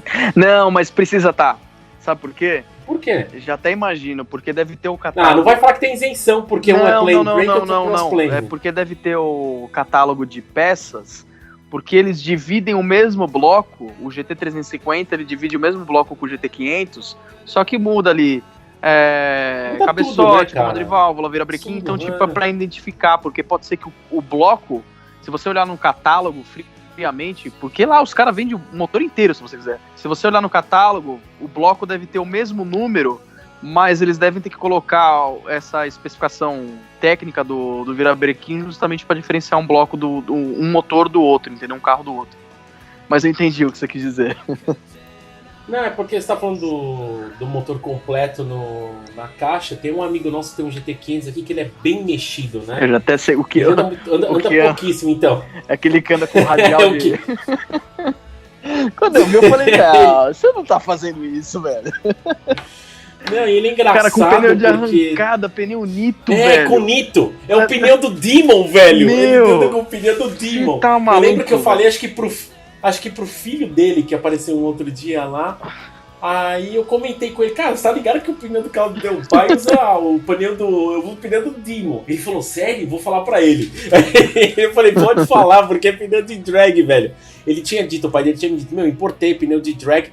Eu tinha lido a primeira vez no GT500 dele, Nitto, cara, eu não ia falar nada, eu falei, cara, eu já vi isso num dragster, mas deve ser a mesma empresa, só que a empresa, assim, é que nem fala Pirelli, tem desde do, sei lá, do K até uma LaFerrari, beleza, sabe, tipo, mas o Nitto, quando eu vi Nitto, eu falei, nossa, isso não é pneu de arranque, não, deve ser outra coisa, deve ser nitro, sabe, aquelas coisas que você pensa, não, eu li errado, deve ser nitro, o Nitto, deve ser alguma outra coisa, né? Mas é engraçado isso, arrancada, porque o americano tem umas contradições tão engraçadas, porque, assim, a gente tava falando do Demon no outro podcast, que ele foi banido dos circuitos porque ele tem aquela questão, mas é por causa da gaiola, na verdade. Mas é engraçado, a gaiola, ela adicionaria segurança pro carro e não é homologado pra andar na rua, mas os caras conseguem homologar um pneu de arrancada, praticamente um slick pra andar na rua. Eu não entendo algumas coisas, cara. Não, mas é coisas de legislação americana mesmo. Eu acho que eles fazem alguma coisa, puta, que precisa estudar a fundo isso. Que nem, por exemplo, muita gente me fala, pô, me passa... Puta, uma galera tem me mandado essa pergunta. Você tem algum site que fala sobre Euro 6? Eu falei, cara, isso não existem reportagens que você acha. O ideal mesmo é conversar com alguma autoridade local de algum país e pedir um manual de legislação. Mas, cara, isso é tão complicado. É a mesma coisa que você chegar pra mim, puta, você tem um manual de legislação aqui do Brasil de emissão? Puta, onde que eu vou conseguir arranjar isso, cara? Eu tenho que pegar com um órgão, tipo, nem aqui em São Paulo a gente acompanha de engenharia de tráfego, que é a CNT, que é de fiscalização, na verdade, mas não é esse órgão, entendeu? Você tem que procurar um órgão que, tipo, cuida de homologação. É isso mesmo. Puta, eu nem sei como que vai. Eu falei, cara, como que eu vou falar isso com, por exemplo, pedir pra algum... A gente tem amigos fora aqui, né? Será que no Inmetro a gente não acha isso? Eu não sei se é Inmetro que homologa isso, mas, Matheus, Inmetro eu acho que é questão de segurança, não é? Eu não... se bem que pode ser questão laudo, de segurança, né? Também. Então, mas como é que faz pra homologar um treco desse? Lembra do... que eu falava, porra, Vitália, trouxeram a 488 GT3 pro Brasil, mas deixa os mecânicos de capacete EBF, né? É engraçado porque, assim, tem uns amigos retardados meus, que os caras andam de moto, e ele trouxe um capacete dos Estados Unidos, e a homologação lá, o órgão, o selinho, né? É um selo chamado DOT. Uhum. E o Inmetro não aceita esse selo aqui. Aí o que ele fez? Gente, não faça isso, por favor. Mas ele foi lá na General Osório, ele comprou o selo do Inmetro. Ele falou, cara, o selo do Inmetro, tipo, falso, né? Cópia, né? Mas ele falou, cara, o selo do Inmetro é mais caro que um capacete EBF, você acredita? É mesmo? Então você imagina a segurança da galera que tá usando um capacete EBF. Então por que eu tô falando disso? Porque o Inmetro não homologa, ele não aceita. E tipo, provavelmente, tipo, O padrão do americano pra homologar um negócio pra segurança, pro cara colocar na cabeça dele lá, deve ser bom a ponto do Inmetro poder aceitar aqui, né? Tem muita coisa que eu questionei muito tempo, né? Por exemplo, não é Anel é de energia, esqueci a outra, que é de frequência. Anatel. Anatel. Que é, por exemplo, eu conversei com amigos da Mercedes do Brasil mesmo, eu falei, cara, por que a primeira S anterior atual não veio com Magic Body Control? Aí ele falou, cara, Anatel. Eu falei, tipo, não, porque o negócio emite frequência. Eu falei, aí tipo, tá aí. Meu, tudo que emite frequência, você vai comercializar um produto que emite, tem que passar na Anatel. Aí eu falei, puta, você tá brincando? Ele falou, por isso que, tipo, os primeiros anos da S anterior à atual não tem. Eu falei, nossa, cara, você tá louco. Eu acho que é essa geração atual, só que é o primeiro ano. Eu falei, nossa, você tá louco. Então, assim, não é que o capacete desse do teu amigo, aliás, não façam isso, pelo amor de Deus, porque depois dá problema, mas dá pra homologar, provavelmente. Só que assim, você tem que trazer a empresa oficialmente, seu importador, você tem que fornecer uma certa quantidade pro Inmetro fazer aquele teste de porrada mesmo. Só que isso merece não, tem que ter um puta investimento, porque é meio que tipo, o Inmetro, cara, tá, beleza, você vai me fornecer 10 capacetes desse. Quanto que é um preço de um capacete desse do teu amigo, Matheus? Mais ou menos. Ai, cara, ele pagou uns 4 pau no Tá, capacete. beleza, tá, então me fornece 10 desse. Porra, aí já são $40 mil, né? Pra quê? Você vai comercializar? Então, certas coisas, não é que é proibido. Você pode comprar lá fora e usar aqui. Mas é tipo, não é... Não, mas é complicado. Você né? lembra de uma outra coisa curiosa? Aquele Breitling lá, o Emergency, ele não o é homologado Emergency. no Brasil. Sim, Lembra que você sim. tem que comprar fora do Brasil e você pode usar aqui, mas... Aí até o pessoal fala, não, porque se você comprar fora do Brasil não vai funcionar aqui. Não, cara, é ele a frequência funciona. de emergência de resgate global, mundial, que vai funcionar. Só para o pessoal ter ideia, tem um relógio da Breitling que chama Emergency. Ele são várias gerações, tá? O Henrique vai saber informar melhor, infelizmente o Henrique não tá aqui. Mas esse relógio, que tipo, ele é meio que relógio de sobrevivência. É aquele relógio que eu brinco com o pessoal, com o Henrique e o Matheus. Eu falei, cara, esse é um relógio que se eu tivesse um aviãozinho, tipo os sonhos do Matheus aí, de pegar um aviãozinho aí e viajar o planeta. Falei, cara, você tem que voar com essa porra, hein? Independente da porra do país, é frequência de emergência. Se cair, velho, bom, primeiro torça pra sobreviver, começa a rezar quando estiver caindo, né? E outra coisa, já prepara o relógio lá, tá caindo. Mano, vamos morrer, prepara o relógio porque essa bosta tem que estar funcionando. Ele é a bateria, né? Ele é quartz. E ele emite uma frequência. Só que assim, por conta... Eu perguntei pro pessoal da Breitling aqui do Brasil. Tem uma amiga nossa que trabalha lá como vendedora. E eu conversei com ela. Falou, a gente chegou a comercializar o primeiro, agora precisa de homologação Anatel. Então a gente não pode vender. O que é homologação Anatel? Você precisa precisa fazer teste de frequência. Porque quando você usa esse emergency, que você rosca e tira a rosca lá e puxa uma antena, né? Quando você puxa, você meio que, entre aspas, estraga o relógio. Porque ele gera um estresse muito grande. E a ideia disso, ele emite um sinal em frequência aeronáutica. É tipo aquela frequência... Sua vida vale mais que o relógio. Exatamente, eu acho que era 7.700, eu não lembro a frequência agora. O pessoal que acompanha a gente deve ter algum piloto que acompanha. E ele solta essa frequência, que tipo, cai no radar de quem tá voando, avião, helicóptero, qualquer coisa que tá com um radar aeronáutico, vai ver, cara, tem alguém pedindo emergência no ponto tal, e a galera vai lá socorrer. É exatamente pra isso. Tem muitas histórias no planeta que falam muito, se você for buscar do Emergency, você vai salvar, tipo, dezenas, acho que centenas de vidas por conta disso. E se isso daí não pode mais comercializar, porque você tem que fazer um teste. Aí você fala assim, porra, aí tem uma importadora tipo a Breitling que tem esse relógio. Pra fazer isso, você tem que homologar. Ah, você tá brincando que precisa... precisa fazer teste. E nisso você vai ter que estragar alguns relógios, o modo de falar. Então, certas coisas é complicado, velho. É muito... Tinha que existir alguma coisa, Matheus, mais a interação de sistemas. Vamos ver como é que são os governos. Mas ser tipo assim, por exemplo, o governo do Brasil, tipo a Anatel, ela tem uma parceria com o governo, exemplo, tá? O governo americano. Então, quando vai homologar um carro, tipo crash test, tudo, já homologa pro Brasil, pro Estados Unidos e para certeza que existe isso no planeta. Então, quando você vai fazer um crash test, por exemplo, não precisa, por exemplo, você vai ter um Mustang para importar tal, tá, você já faz lá, você usa o sistema de lá e já traz para cá, porque já tá homologado lá. Porque, cara, isso é um custo absurdo. Então, você imagina empresas trazendo, comercializando produtos mesmo. Eu sei que tem uma certa quantidade de produtos que você não precisa homologar, né? Que passa assim, como é uma quantidade mínima a população, meio que não precisa homologar. Mas, cara, é insano isso, sabe? As burocracias do Brasil entre a Anatel, a ANEEL é de energia, né? Tudo que envolve energia, você vai comercializar, você tem que passar pela ANEEL, né? ANEEL. E é tipo Anvisa, que é negócio de, acho que é bebida, remédio, qualquer produto tipo entorpecente, tudo. Qualquer tipo de líquido você tem que passar por ela.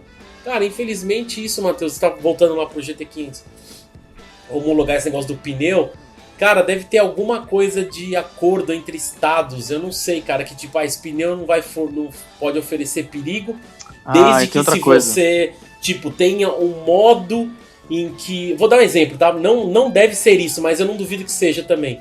Tipo, você pode ter o pneu... Tem um contrato. Então, exatamente isso que eu ia falar. Você pode ter o pneu nitro, beleza. Mas, na hora que você for fazer o cara comprar, amigo, é o seguinte, você comprou o carro, você tá vindo buscar aqui e tal, não sei o que, você tem que assinar umas coisas aqui comigo, tá? Aí você vai dar pra ele, o que é isso aqui? Bom, meio que você vai ter responsabilidade total. Se você bater o carro e for provado que você está em alta velocidade, você vai ser responsável. Consequentemente, sendo responsável, se tiver vítima, você vai ser tipo crime doloso, sabe? Eu não duvido ter essas coisas, sabe? Então você vai tomar a vida de todo mundo. Se for descoberto que você estava no modo track, em vez de estar no modo normal na rua, você vai ser preso, sabe? Eu simplesmente não duvido, Matheus, entendeu? Por isso que eu acho que os caras conseguem homologar, porque é uma coisa que funciona ainda fora. Os Estados Unidos é muito aquele negócio de rigor de velocidade, legislação, segurança. Se você fizer cagada, você é preso, entendeu? Então, eu não duvido, cara. Só pode ser isso, né? Now, one of the interesting little stats that they gave us on this cooling system is that it can dissipate 230 kilowatts of energy. And so they said this is the equivalent of heating 12 homes. Falar um pouco de performance, então. O que você achou do carro no geral? Era o que você esperava? Que ele ia conseguir fazer tudo isso de curva, colocar toda essa potência no chão do jeito que o cara colocou nos vídeos, cara? Eu tô impressionado, pra falar a verdade, porque eu meio que fiz essa introdução toda aí do Laguna Seca, do GT350R. Ele mudou a proposta, e eu sempre tive... Matheus? Eu sempre tive essa questão de achar que o GT500 era um canhão de reta mesmo, né? Aí cara, eu fiquei realmente encantado com o carro, porque... eu vou falar uma coisa pra você, eu tava numa febre tão grande do Charger nas últimas semanas, até tenho que te mandar uns vídeos do Sketch Pack, né, que eu falei que sim. A gente acabou cada um escolhendo, vocês doidos foram no Hellcat, e eu fui no Sketch Pack, né, que eu acho mais legal a proposta dele, pelo menos pra mim, né, mas eu falei, cara, tá num nível assim de controle que os caras conseguiram fazer desse chassi por causa da suspensão nova, suspensão ser independente nos quatro cantos, a questão da da própria suspensão. Os caras conseguiram fazer um acerto de chão desse carro assim que eu fiquei encantado. Eu falei, puta, vai estar todo mundo tomando susto aí, vai estar todo mundo ficar com medo. Você vê o vídeo da galera andando na rua, você vê que não é um carro que parece ser civilizado, até engraçado falar isso de um Muscle Car de 760 cavalos, V8, Supercharger. E a galera na pista, até tô vendo aqui de fundo o vídeo do Carlos Lago, a galera que andou na pista lá, eles estavam com gaiola, com cinto de 4 pontas. Cara, eu fico muito feliz e empolgado, assim, porque assim, se a gente já estava confirmado aqui pro GT350R, ele era um GT3, eu vejo isso aqui mais ou menos como uma interpretação americana no GT2 RS. Extremamente forte, tração traseira, sobrealimentado, mas com controle, um carro que parece que realmente dá para você usar ele no dia a dia até. A galera fez uma condição normal na rua, assim, você fala, cara, realmente... O Magnet Ride ainda, então, teoricamente, vou te falar, você tá falando do GT2 RS, posso falar, esse carro deve ser muito mais confortável que um GT2 RS por causa dessa porra desse Magnet Ride. Então, assim, é um carro mais usável, né? Agora, um outro detalhe em cima que você tá falando... Ano passado, eu dirigi com o Corne o Camaro ZL1, que era blindado até, era da Pirovani na época. Eu não tava muito com expectativa, primeiro porque é um carro... Eu já olho muito com revés um carro blindado, eu detesto o carro blindado. Eu entendo a necessidade, mas na minha opinião pessoal, eu acho insulto blindar um carro somente esportivo. Mas é aquele negócio, quando o Corne falou ZL1, eu falei, pô, ZL1 que da hora, tal, não sei o que. puta, mas é blindado. Eu falei, puta merda. Bom, vamos, né? É o que tem pra hoje, né? Posso falar? Ele é melhor que o GT500. Não esse novo, claro, o anterior que eu dirigi. Porque o carro tem chão, Matheus. É aquele carro que você tá assim. No GT500, você tá andando. Então, como eu falei, eu dirigi os GT500 e os ZL1. Eu dirigi os GT500 já do bloco de alumínio, mas não 5.8, 5.4. Ele é mais cavalo tá louco, na né, o reta. GT500. Cara, você acelera, o carro começa, ele começa a patinar e o volante começa a virar. Você fala, opa, aí você dá aquela aliviada rápida, porque se aliviar com tudo, você roda, né? Não, fora que a embreagem, pelo amor de Deus, eu tive a oportunidade de manobrar na oficina e na loja, cara, até hoje foi a embreagem mais pesada que eu pisei na minha vida. Eu vou te falar que a do GT3 é mais pesado, 997, mas... Não, do GT do RS eu cheguei a experimentar, não achei tão pesada, não. A do GT3 do GT500 RS 997, você 3.8. é louco? É uma pedra. Nossa, não, é engraçado. É pesado, mas, mano, o do... Assim, foi até que eu falei pros meninos, tava o Vinícius Paz e o Henrique na hora, eu pisei, eu falei, cara, é pesado, mas no GT500 parece que tem uma resistência contrária ao que você tá empurrando, parece que ela tá tipo... Você, além de estar empurrando para baixo, ela tá empurrando de volta, entendeu? Não, no GT engraçado, porque assim, eu trabalhei com importação, o GT, a gente importou, foram 2 GT500, um deles era conversível, e eu dirigi depois um outro, né? Esses que eu dirigi, cara, não tinha... A embreagem era firme, ela não era dura, e do GT3 RS, assim, que tava lá na Platinos na época, até eu lembro o Leone entrar e pisa na embreagem, eu fiquei assustado com o GT3 RS, né? Mas, bom, voltando pra cá. Esse que eu dirigi o ZL1, bom, automático, né? Ó, eu vou te falar que... Então, no GT500 você tá na reta, você tá em segunda, você acelera o carro e quer jogar traseira já, sabe? Aí você dá aquela travada, né? Aquela travada de coisa, você alivia, né? Você fala, eita porra. Aí depois você tá na reta, você engata a terceira, você acelera, de novo o carro assim, sobe. E eu falei, não é possível, cara. E na hora eu já tive aquela ideia, esse carro é muito ruim de chassi. Puta merda, precisa fazer alguma coisa nesse carro. Quando eu peguei o ZL1, eu andei com o Corne falou, cara, sabe quem é que o Corne veio dirigindo, né? Meu, você vai achar um tesão esse carro, que tem um chão do caralho. Eu falei, coitado do Corne, que deve ter dirigido só merda até agora, né? Nada, velho. Na hora que eu fui na reta 1 hora, eu tava sozinho, né? Aí você dá aquele, bom, eu falei assim, vou dar aliviada. Se ele começar a fazer aquele negócio do GT15, eu alivio tranquilo, né? Não pode aliviar com tudo pra não dar bosta, né? E aí? Aliviei, cara... O carro não distraciona, ele vai reto. Eu falei, puta, não é possível. Eu fiquei apaixonado. Eu parei no carro e falei, cara, esse carro é muito melhor que o GT500. Humilha o GT500 do ZL1. E era um blindado ainda. Eu fiquei, cara, sério. Das gerações anteriores, o Camaro ZL1, eu até tô olhando aqui no Netcar Show, porque você tem... O que eu dirigi é o ZL1 de 2012. Tem um ZL1 de 2017 fora um LE, né? Que é o mais extremo lá. Uhum. Cara, se o de 2012 já fiquei apaixonado assim, fiquei imaginando 2017... E o próprio ZL1 LE, entendeu? Então, assim, vou te falar, não tem nada a ver. Quem for tá ouvindo, tiver Camaro, já dirigiu um Camaro SS, não tem nada a ver, tá? Esquece. Nem compara. O que pode comparar é o interior, que é igual, realmente. Se olha o interior do Camaro ZL1 pro SS, você fala, nossa, o que aconteceu aqui? Não aconteceu, né? Porque é o mesmo carro. Mas, cara, o ZL1... O Camaro, o SS não sai do lugar também, né? Não, ele anda bem, vai. Ele anda bem Não, anda assim. Se qualquer coisa você faz um remap só pra deixar um pouco mais solto, mas... O Corne tinha dirigido conversível nos Estados Unidos, né? E depois dirigiu esse blindado, ele falou que não sentiu assim. Não, o ZL1. O ZL1 anda pra caramba, agora o SS... Não, ele anda, Matheus, nem vem, ele anda assim. É que você tá mal acostumado, você anda em carro mais forte... Eu falei pro Nando lá da Pit e pro Corne. A Modena passa por cima do Camaro. Ele anda muito bem. Depois daquele de São José dos Campos, velho. O cara falou, não, tá preparado. Já andou de V8? Eu falei, já, algumas vezes. Você vai ver, isso aqui tá preparado. A Modena anda mais. A Modena anda mais. Mas, falei, cara, a Modena passa por cima disso aqui, cara. A Modena anda mais, mas... É que eu falo pro Corne e pro Nando lá da Pit Stop. Falei, sabe qual que é o problema de vocês? Vocês são tudo louco. Porque vocês perderam a referência.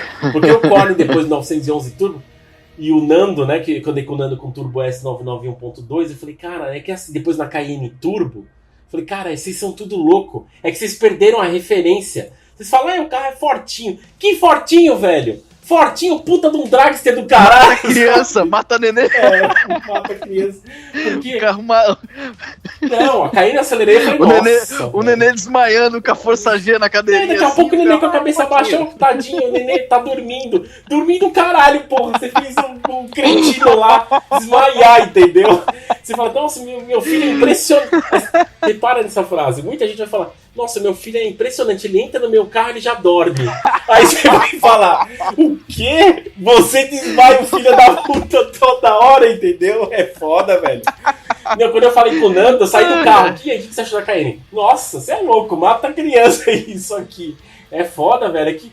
Eu falei, vocês são tudo louco. E eu falei, é forte, que fortinho, caralho. Vocês são... Quando eu dei na Fordora, eu falei, Jesus, cara. O Corne deu a primeira acelerada, tirou o carro da Pirovani, eu fui no banco de trás, né? Falei, deixa eu beijar o banco de trás, quando eu dei acelerar, a gente entrou em gargalhada. Eu falei, puta que pariu, velho, olha que o Sky é forte.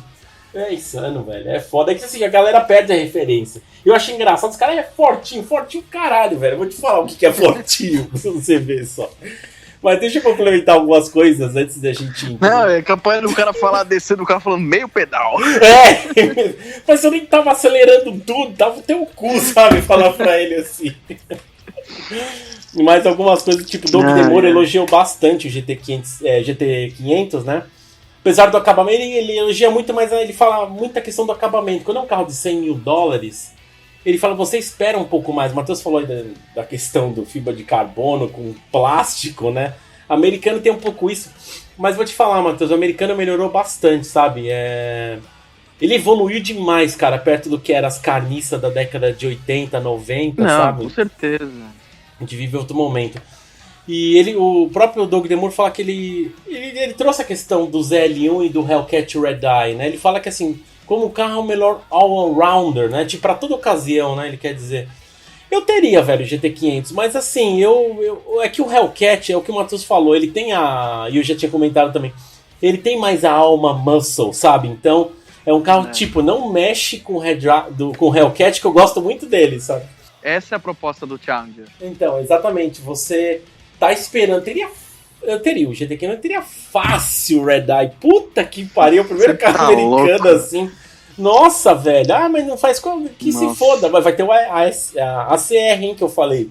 Vamos esperar ver quando a Dodge vai... tem esse carro também, velho. Cara, vai ser um ZL1LE, Matheus. Os caras vão colocar, aliviar, meter downforce, não vai ter banco traseiro. Nossa, eu fico imaginando, meu. As pessoas, tipo... se bobear é o motor do Demon, né? Mantém o motor do Demon. Provavelmente, tipo, uma derivação ali, vai. Mas... Então, aquele negócio do cooling do Demon lá, que o ar-condicionado não é pro motorista e passageiro, é pro motor, isso, aquilo no circuito é interessante. Cara, isso é demais. É uma coisa que... Quando eu li, eu falei, puta, que fudido. Os caras são fudidos. É uma tecnologia que dá até orgulho, sabe? Fingers crossed, it's going to be possible to secure an allocation for one of the track package cars like the red one just here. But in any case, they do not look bad whether they've got the track pack or not. Even the regular car, if you could say that, looks pretty cool if you ask me and sounds just as good. Eu pus no Instagram hoje, no momento que a gente tá gravando aqui, pra quem tá ouvindo já faz uma semana, mas... Eu vi que a EAG, né, que é EAG, European Auto Group, aquele canal no YouTube, é aquele pessoal que converte carros manuais automatizados para manuais, né? Eles converteram uma 430 escuderia aí para manual e estão convertendo, na verdade, o Supra novo, né, o GR Supra, o Gazoo Racing, né? Eles falaram hoje que eles estão recebendo várias ligações de futuros proprietários do GT500 2020 para ver se é possível converter para manual. Eles vão tentar ver se é possível pegar o câmbio do GT350, que também é Tremec, né? Só que manual. Porque o do Ford GT que eu tinha falado é Getrag, né? Então, cara, eu não sei se... O Henrique até... a gente conversou com o Henrique tinha falado, puta, os caras são loucos, imagina... Não ter câmbio manual, tinha que ter tal. Não sei, o Henrique, não sei se ele vai ouvir aqui, mas, cara, chega um momento que os carros estão tão rápidos. Por exemplo, acho legal e plausível que o cara fez uma escuderia. Não faria. No Supra ok, numa GTO não faria. Carros assim desse nível, cara. Não sei, Matheus, se valeria a pena, né? Assim, a gente comentou muito disso do Hellcat. Como eu falei, repito, eu queria ser macho pra falar que eu pegaria um Hellcat manual, mas eu não tenho coragem, velho. Não tenho coragem. O negócio lá, a gente viu os reviews, a gente comentou com o pessoal, o negócio no modo esporte o bicho já distraciona, então deve ser legal pra caramba, mas é aquela coisa, você deve dirigir suando de nervoso, sabe? Não deve ser uma experiência que te deixa mais estressado do que feliz, entendeu? Mas, sendo bem sincero, eu não esperava, porque assim, você vê os vídeos de Goodwood, quem bloca, ainda mais que gosta de queimar pneu, você vê, o negócio veio subindo e lixando lá a subida do cara lá.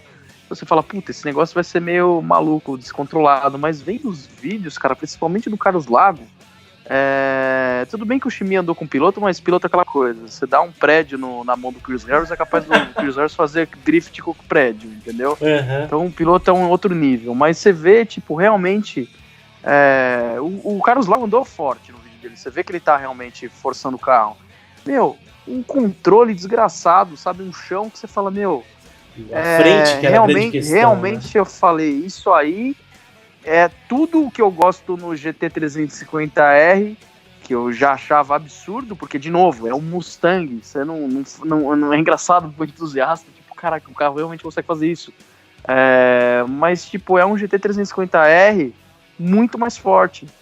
Então, eu acho que, assim, eles devem fazer, porque, assim, como eu falei, independente do que os caras fizerem, eles vão conseguir vender. Então, eu acho que no futuro... que assim, tem essa questão também, porque eu não sei como que tá a questão de emissão lá para esse carro, já tem essa taxa. O fato de ele vir com câmbio DCT, de dupla embreagem, já ajuda no consumo. Que eu falei, o consumo dele é pior que o do Hellcat. Então você imagina se esse carro com câmbio manual, que todo mundo sabe que o câmbio manual, no geral, sempre que você faz um comparativo de consumo, normalmente o carro manual ele tem a tendência a beber mais. Pelo menos é isso que eu sempre vi na minha vida. Então eu acho que assim, eventualmente deve vir, mas vai ter essa questão da taxa, de ser um carro mais caro. Pode até ser que no futuro dessas coisas, esse efeito Greta, sabe? Todo mundo ficar greta, todo mundo ficar chato. De eventualmente, tipo, você quer ter um carro manual de mais de 500 cavalos, assina esse contrato aqui, entendeu? Mas eu acho que tem, puxão que o carro tem, tipo, no Hellcat... Me assustaria ter o carro manual. Nesse carro assim eu já falo, porra, cara, talvez dá pra ter um carro dá pra ter o GT500 atual desse aqui, 2020, com manual. Porque tem muito chão, velho. Eu tô impressionado com o chão do carro. Tudo bem que tem a ver com pneu e tudo mais, é um pneu semi-slick praticamente. Mas, cara, eles conseguiram dar um chão pra esse carro, um downforce pra esse carro, que eu acho que dá pra encarar um câmbio manual, assim, da questão da experiência da tocada, entendeu? Porque você já não tem que se preocupar com aquele eixo vivo atrás. Entendeu? O eixo livre. Sim. Lá, entendeu? Eixo livre não, aí já é 4x4, mas você entende o que eu quero dizer? O carro te oferece, tipo, ele tá falando, olha, eu sou desse jeito, dá pra encarar uma tocada com manual? Eu acho que dá pra encarar nesse carro, entendeu? Vamos ver se a Ford produz, eu acho que deve produzir, porque deve ter, cara, é o efeito contrário da Porsche. Os caras soltaram lá, vamos ver se a galera ainda quer o manual, vamos ver aqui. Aí os caras no Mustang fizeram o contrário. O do 992 hoje? Não isso. Você viu isso ou não? Não, vi, sim. Mas que eu falo da questão do... que tipo, que o GT4 911R foi meio que um laboratório para ver se os entusiastas queriam ainda o câmbio mecânico. Eu acho que a Ford, tipo, tá aproveitando para conseguir enquadrar esse carro nas emissões, de tornar ele mais acessível de questão de performance, de dirigibilidade para as pessoas, dele ser... conseguir entregar 760 cavalos e tá aliado com câmbio de dupla embreagem para você conseguir colocar isso na rua e na pista com segurança, né? Você conseguir guiar esse carro. E tipo, vamos ver. Eles devem estar de olho nesse negócio, sabe? Tem toda essa galera aqui que tá querendo fazer. Eu não duvido, posso falar uma coisa para você? Eu não duvido entusiastas do câmbio manual que estavam esperando o GT500 sair para ver como ia ser. E pelo fato dele não ter o câmbio mecânico, esses caras migrarem pro GT350R. É uma alternativa. Dele ter o câmbio mecânico. É uma alternativa. Até me perguntaram recentemente, você acha que o GT4 RS vai micar o GT4 normal? Eu falo, cara, o fato do GT4 RS ter o câmbio PDK vai ser o principal motivo das pessoas continuarem comprando o GT4 normal, porque ele vai vir com o câmbio manual, entendeu? É exatamente essa questão. Você estava falando do não conseguir, não é que não conseguir, talvez não peitar um Hellcat manual. Tô lembrando, tipo, tem até um dos vídeos na descrição do Hellcat lá que até tem os meninos pegam lá. Acho que é um Hellcat mecânico. Mas tem um legal que eu não pus na descrição, que eu tô lembrando agora. Não é manual, mas acho que já era automático. É um do Doug DeMuro, que ele vai dirigir a primeira vez o Hellcat e ele quase perde controle. Não sei se você já viu esse vídeo. Já, é famoso. Que, tipo, é exatamente o que eu te falei. Se uma pessoa que não tem experiência com carro esportivo pega um GT500 ou pega um Hellcat, você tá tipo, não, eu tô uns 50 por hora, pera, eu vou afundar o pé. Aquele negócio que eu falei, ele começa a subir e ele quer jogar. Você tem que. Ali, se você. Não sei como ele não rodou esse carro, tá? Ele até brinca. Meu Deus do céu, coloca no Comfort do modo neve, né? Que a gente brinca, pelo amor de Deus. Mas é nessa hora, é desse jeito, Matheus. Você tá assim. O pessoal. Corvette é assim também, tá? Corvette, você tá andando, você acelera tudo. Cara, não faça isso, pelo amor. É diferente. Você fazer isso com o 911 ou fazer com uma Ferrari, beleza, o carro. Ele pode até tentar distracionar, mas assim, não, esses carros têm muito chão, é muito difícil. 911 não faz isso, é muito difícil, ainda mais que o motor é lá atrás. Mas, cara, esses carros americanos, se você fizer isso, o carro jogue pra bater, ó. Por isso que tem um monte. A gente até viu isso daí, cara, faz tempo já, né? Camaro vendeu milhares aqui. Teve um cara que fez uma contagem, bateu mais de 1000 Camaros no Brasil. Você tá de brincadeira. Tem um cara que contou aí. Ele pegou foto de tudo, de batida em árvore e tal, e o cara falou, cara, faz tempo isso, hein? Já faz uns 3 anos. O cara catalogou, tem uns caras que tem cadastro, né, normal, né, que os caras contam a placa e tal, e o cara contou lá o milésimo Camaro. É exatamente isso, Matheus. O cara tá com Camaro, aí ele alinha, agora acelera tudo, ou mesmo na curva. Cara, não faz isso. Pelo amor de Deus, tem carro que aceita fazer isso, sabe? Por exemplo, um carro com tração integral, por exemplo, a Ford Oro, o chão que ela tem, quando eu vi, falei, beleza, esse carro dá pra vir num pau e acelerar. Mas se pegar um carro só com tração traseira e fazer a curva, salve alguns carros tipo 911, mas é perigoso você fazer isso, cara, porque... Por isso que muita gente bate o carro, meu, e bate sozinho, não é porque... Não, tava disputando o racha, a maioria desses carros que bateu os 1000 Camaros aí, certeza que foi sozinho, Matheus. O cara acha que tá guiando, esse é o maior problema pra quem tem 18 anos, até uns 20, quando o momento que você bate o carro é aquele momento que você acha que você guia pra caralho. Você fala, não, sossegado, eu sei o que eu tô fazendo. Puta, fudeu, velho, porque infelizmente é muito perigoso. Eu acho que esses carros estão...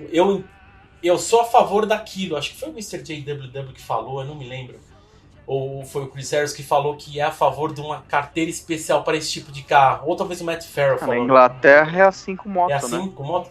Cara, eu sou a favor disso, Matheus. Pode ter uma determinada cilindrada. Eu sou a favor disso porque a gente pega carros em que... Eu até brinquei com o Corny. Que carro que foi? Acho que foi a Cayenne, dando um spoiler aí. Eu falo, cara, isso aqui... A gente tem pego testado carros que são verdadeiros armamentos de guerra. Porque eu falo que é uma arma, né? Isso aqui é um armamento de guerra, velho. Isso aqui, se a pessoa não souber o que tá fazendo, ela mata uma galera, sabe? No sentido de perder o controle. Até a Cayenne aceita muito desaforo pelo controle do carro. Ford Oro também tração integral e tal. Mas aquele negócio, por conta de aceitar desaforo, ele te... Como é que se fala? Ele te desafia a levar mais o carro no limite.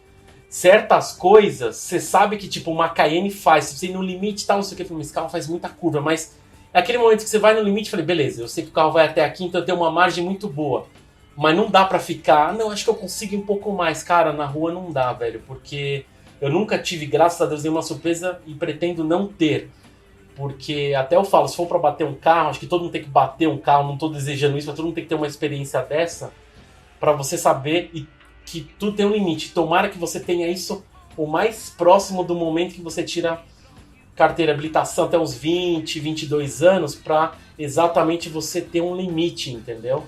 Então, cara, porque com um carro desse grande, não é só a questão do preço absurdo que vai custar a manutenção, mas, cara, isso daí vai... Tem segurança absurda, chassi de carbono, tipo a McLaren, tudo, a cúpula, tudo de carbono. Beleza, cara, o custo altíssimo. aguenta desaforo, mas se você bater num outro carro, meu, puta merda, você vai tirar vidas de outras pessoas, é extremamente perigoso. Então, um carro desse, assim, desse nem tipo GT500 mesmo, eu sou a favor de ter um tipo de carteira, assim, sabe? Porque muita gente que eu vejo, tipo, a pessoa vai lá, tem dinheiro, ficou rico, pegou uma herança, comprou um puta carro, acho legal, tal. Tem pessoa que tem consciência, a maioria não tem. Puta, meu. O que eu já vi de acidente de tipo, o pai vai dar pro filho puta carro com 18 anos, nossa, o moleque não dura uma semana com o carro, sabe? É complicado, cara. Deixa eu fazer uma pergunta pra você. Configuração das cores, qual que você mais gostou aí? Difícil falar isso porque eu comecei com os vídeos do... quem que foi? Não foi pelo do Shimi que eu comecei, não sei. Eu lembro que eu comecei a ver, aí eu vi o laranja, o amarelo, eu falei, o laranja não, o laranja e o verde, né? Eu falei, beleza, diferente, né? Não comecei a gostar muito, assim, sabe, da estética. Eu já sou apaixonado no GT350R.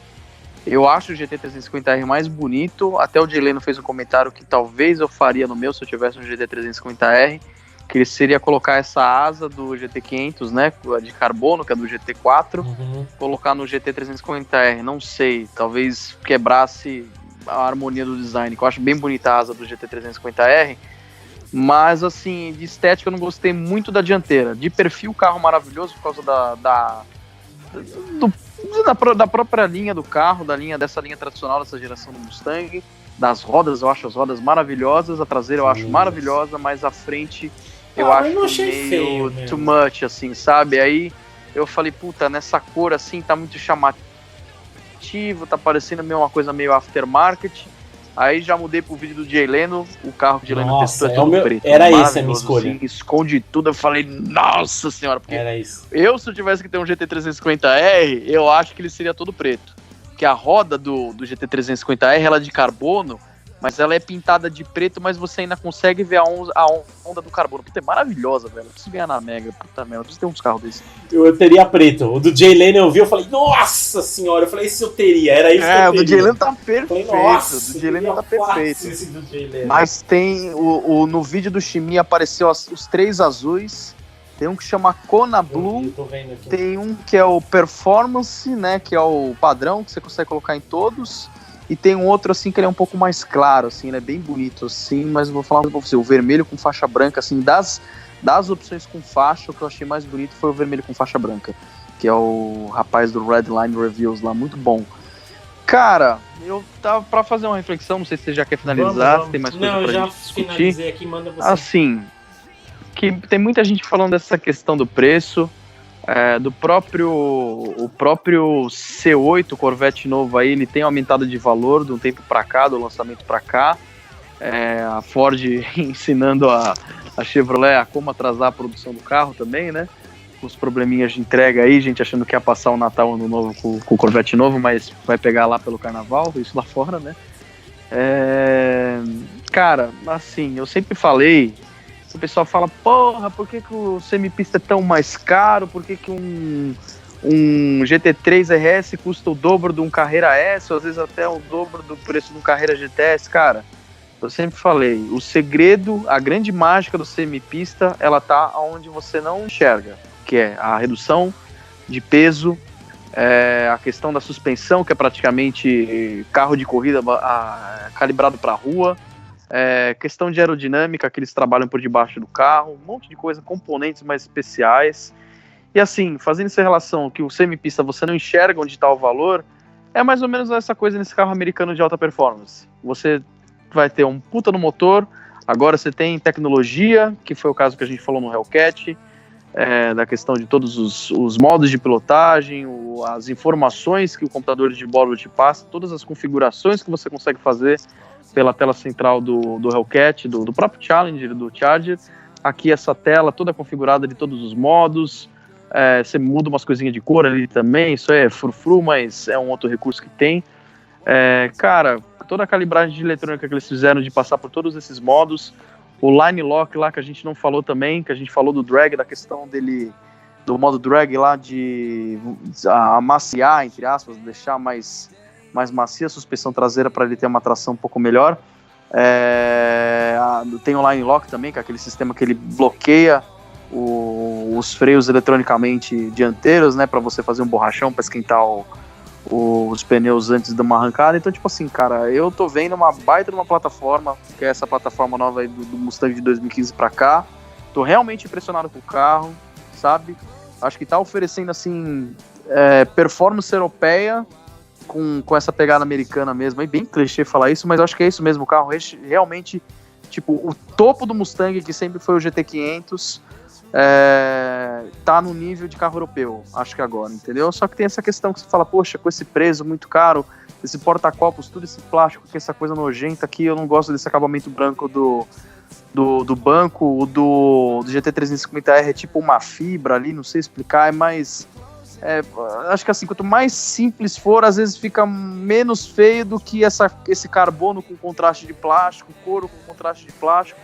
Então acho que assim, quem compra carro americano compra porque é entusiasta e sabe no que o dinheiro dele está sendo investido naquele carro, entendeu? Então acho que encerro aqui o que eu tinha para falar desse carro. E você? Não, pra mim, assim, eu teria o carro, teria todo preto, acho bacana. Eu sempre fui muito fã da Dodge, né, meu? Principalmente várias coisas. E o Challenger sempre me conquistou desde a primeira geração, lá os 70 até 72, né? Então, ter esse carro eu teria, se tivesse muito dinheiro, até aquelas questões, né, que o Matheus falou, brincar de ganhar na Mega Sena, pô, adoraria também. Porque eu traria, alguns carros americanos que eu traria hoje, vou ser sincero, se perguntar, Corvette você traria? Não traria. O C8 agora não, talvez mais pra frente, mas é um produto que não me convenceu ainda. A gente vai gravar um NBcast sobre, mas não é porque eu vi os reviews nem nada, é porque, sei lá, cara, ainda não me convenceu, mas quem sabe, vamos ver. GT500 eu traria, esse novo, traria o 350R e trazia um Hellcat Red Eye. Eu queria 2 Hellcats, né, que eu falei, que eu queria o Charger mecânico, mas não existe Charger mecânico. Mas eu teria então só um Challenger Hellcat Red Eye mesmo e o Mustang GT350 e GT500. Eu traria num pacote, agora a gente tem nosso parceiro até no NB e no Amigos por Causa, que é o Fábio da Toys for Boys. Então eu vou perguntar pra ele isso aí. Vou pedir pra ele cotar. Vou ver se é uma boa pra gente replicar no NB. Cara, cota aí, só pra ter ideia. O problema é que é o seguinte. Provavelmente eu já sei o que vai acontecer. Até eu vi o episódio do Amigos por Causa. Nessa altura que a gente tá... não, já foi pro ar. Já do R32. Já, isso. Eu vou perguntar, mas... eu não sei se tá numa das perguntas. Antes do Corne gravar, ele gravou vários episódios com o Fábio. E eu deixei várias perguntas prontas também. Que o Corne mandou essas perguntas. Eu falei, Corne... Aí eu preenchi algumas lá, manda isso aqui, vê se vale a pena. Ele até falou que usou algumas das perguntas lá. E eu queria perguntar também pra ele, né? Eu falei, cara, como é que você entra pra pedir um carro desse, por 0 km, né? Porque você tem que pedir numa concessionária, né? E você vai ter ágil também. Então, assim, o preço que a gente tá vendo aqui, porque o que eu falei, do mais caro aqui, $106 mil. Você não vai conseguir $6 mil. A gente até falou com um rapaz que tá importando alguns Corvette C8, que ele falou que o do Corvette, quando a gente falou, era 76, né? E ele falou, não, eu tô pagando o dobro lá fora. Eu falei, o quê? Então, assim, ele tá pagando quase o dobro, né? Ele falou, acho que era $120 mil. Ele falou, cara, 120. Esse carro vai ser o quê? Uns $150 mil? Não duvido. Então, assim, é meio complicado, porque é um carro assim, que vai custar fácil 1,5 milhão aqui no Brasil.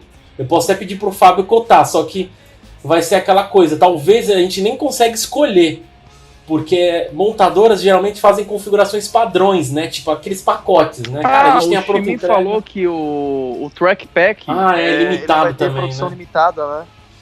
Sinceramente, primeiro ano, Matheus. O segundo ano eu já conheço já. Principalmente a Ford. A Ford veio com essas putaria no 350R. Não, que edição limitada, que não vai ter. Eu falei, já vai começar já. Aí no mês seguinte, não, produção em série. Aí, até foram processados, porque, não sei se você lembra, o 350R é um carro que era track ready, que era pronto pro circuito, mas ele não tinha refrigeração suficiente. Não sei se você viu, vários proprietários se juntaram e processaram a Ford. Peraí, cara, você tá comprando um carro semipista, que não é nem semipista, você tá louco? E aí a Ford fez um acordo com o pessoal lá, mas sinceramente, é pros desesperados, tá? Então assim, primeiro ano, você vai querer com... esse pacote você não vai conseguir, então esquece, pede pra 2021 que você vai conseguir. Mas eu pediria padrão, assim, sabe, preto. A única coisa que eu escolheria, assim, de bate-pronto, poderia até ser o mais simples, mas eu queria que fosse preto. Se eu falasse com o Fábio assim, cara, preto sem faixa, vamos tentar fechar um preço, a gente acerta tal e já era, entendeu? Mas eu teria sim. Você traz o GT500 pra andar com um pneu nito e legal, aí a gente traz uma Raptor pra mim, já que eu tô nessa febre da caminhonete, aí a gente faz uma carretinha, eu levo você até o autódromo, pode ser? Pode ser. Vamos finalizar então? Sim. Então, obrigado a todos por terem acompanhado. Cara, me deu que 1h50, sei lá, quase 1h45 mais ou menos. Eu realmente achei que você ia escolher o GT350R em vez do GT500, cara. É que assim, pra escolher, na verdade, eu vou no Hellcat ainda, vou no Red Eye, mas... entre os dois eu vou querer o 350, eu vou preferir, né? Porque o Red Eye, se eu colocar o dinheiro mesmo, eu prefiro colocar no Red Eye, né? É isso aí. Então, obrigado a todos, valeu e até um próximo NBcast. Até! Tchau!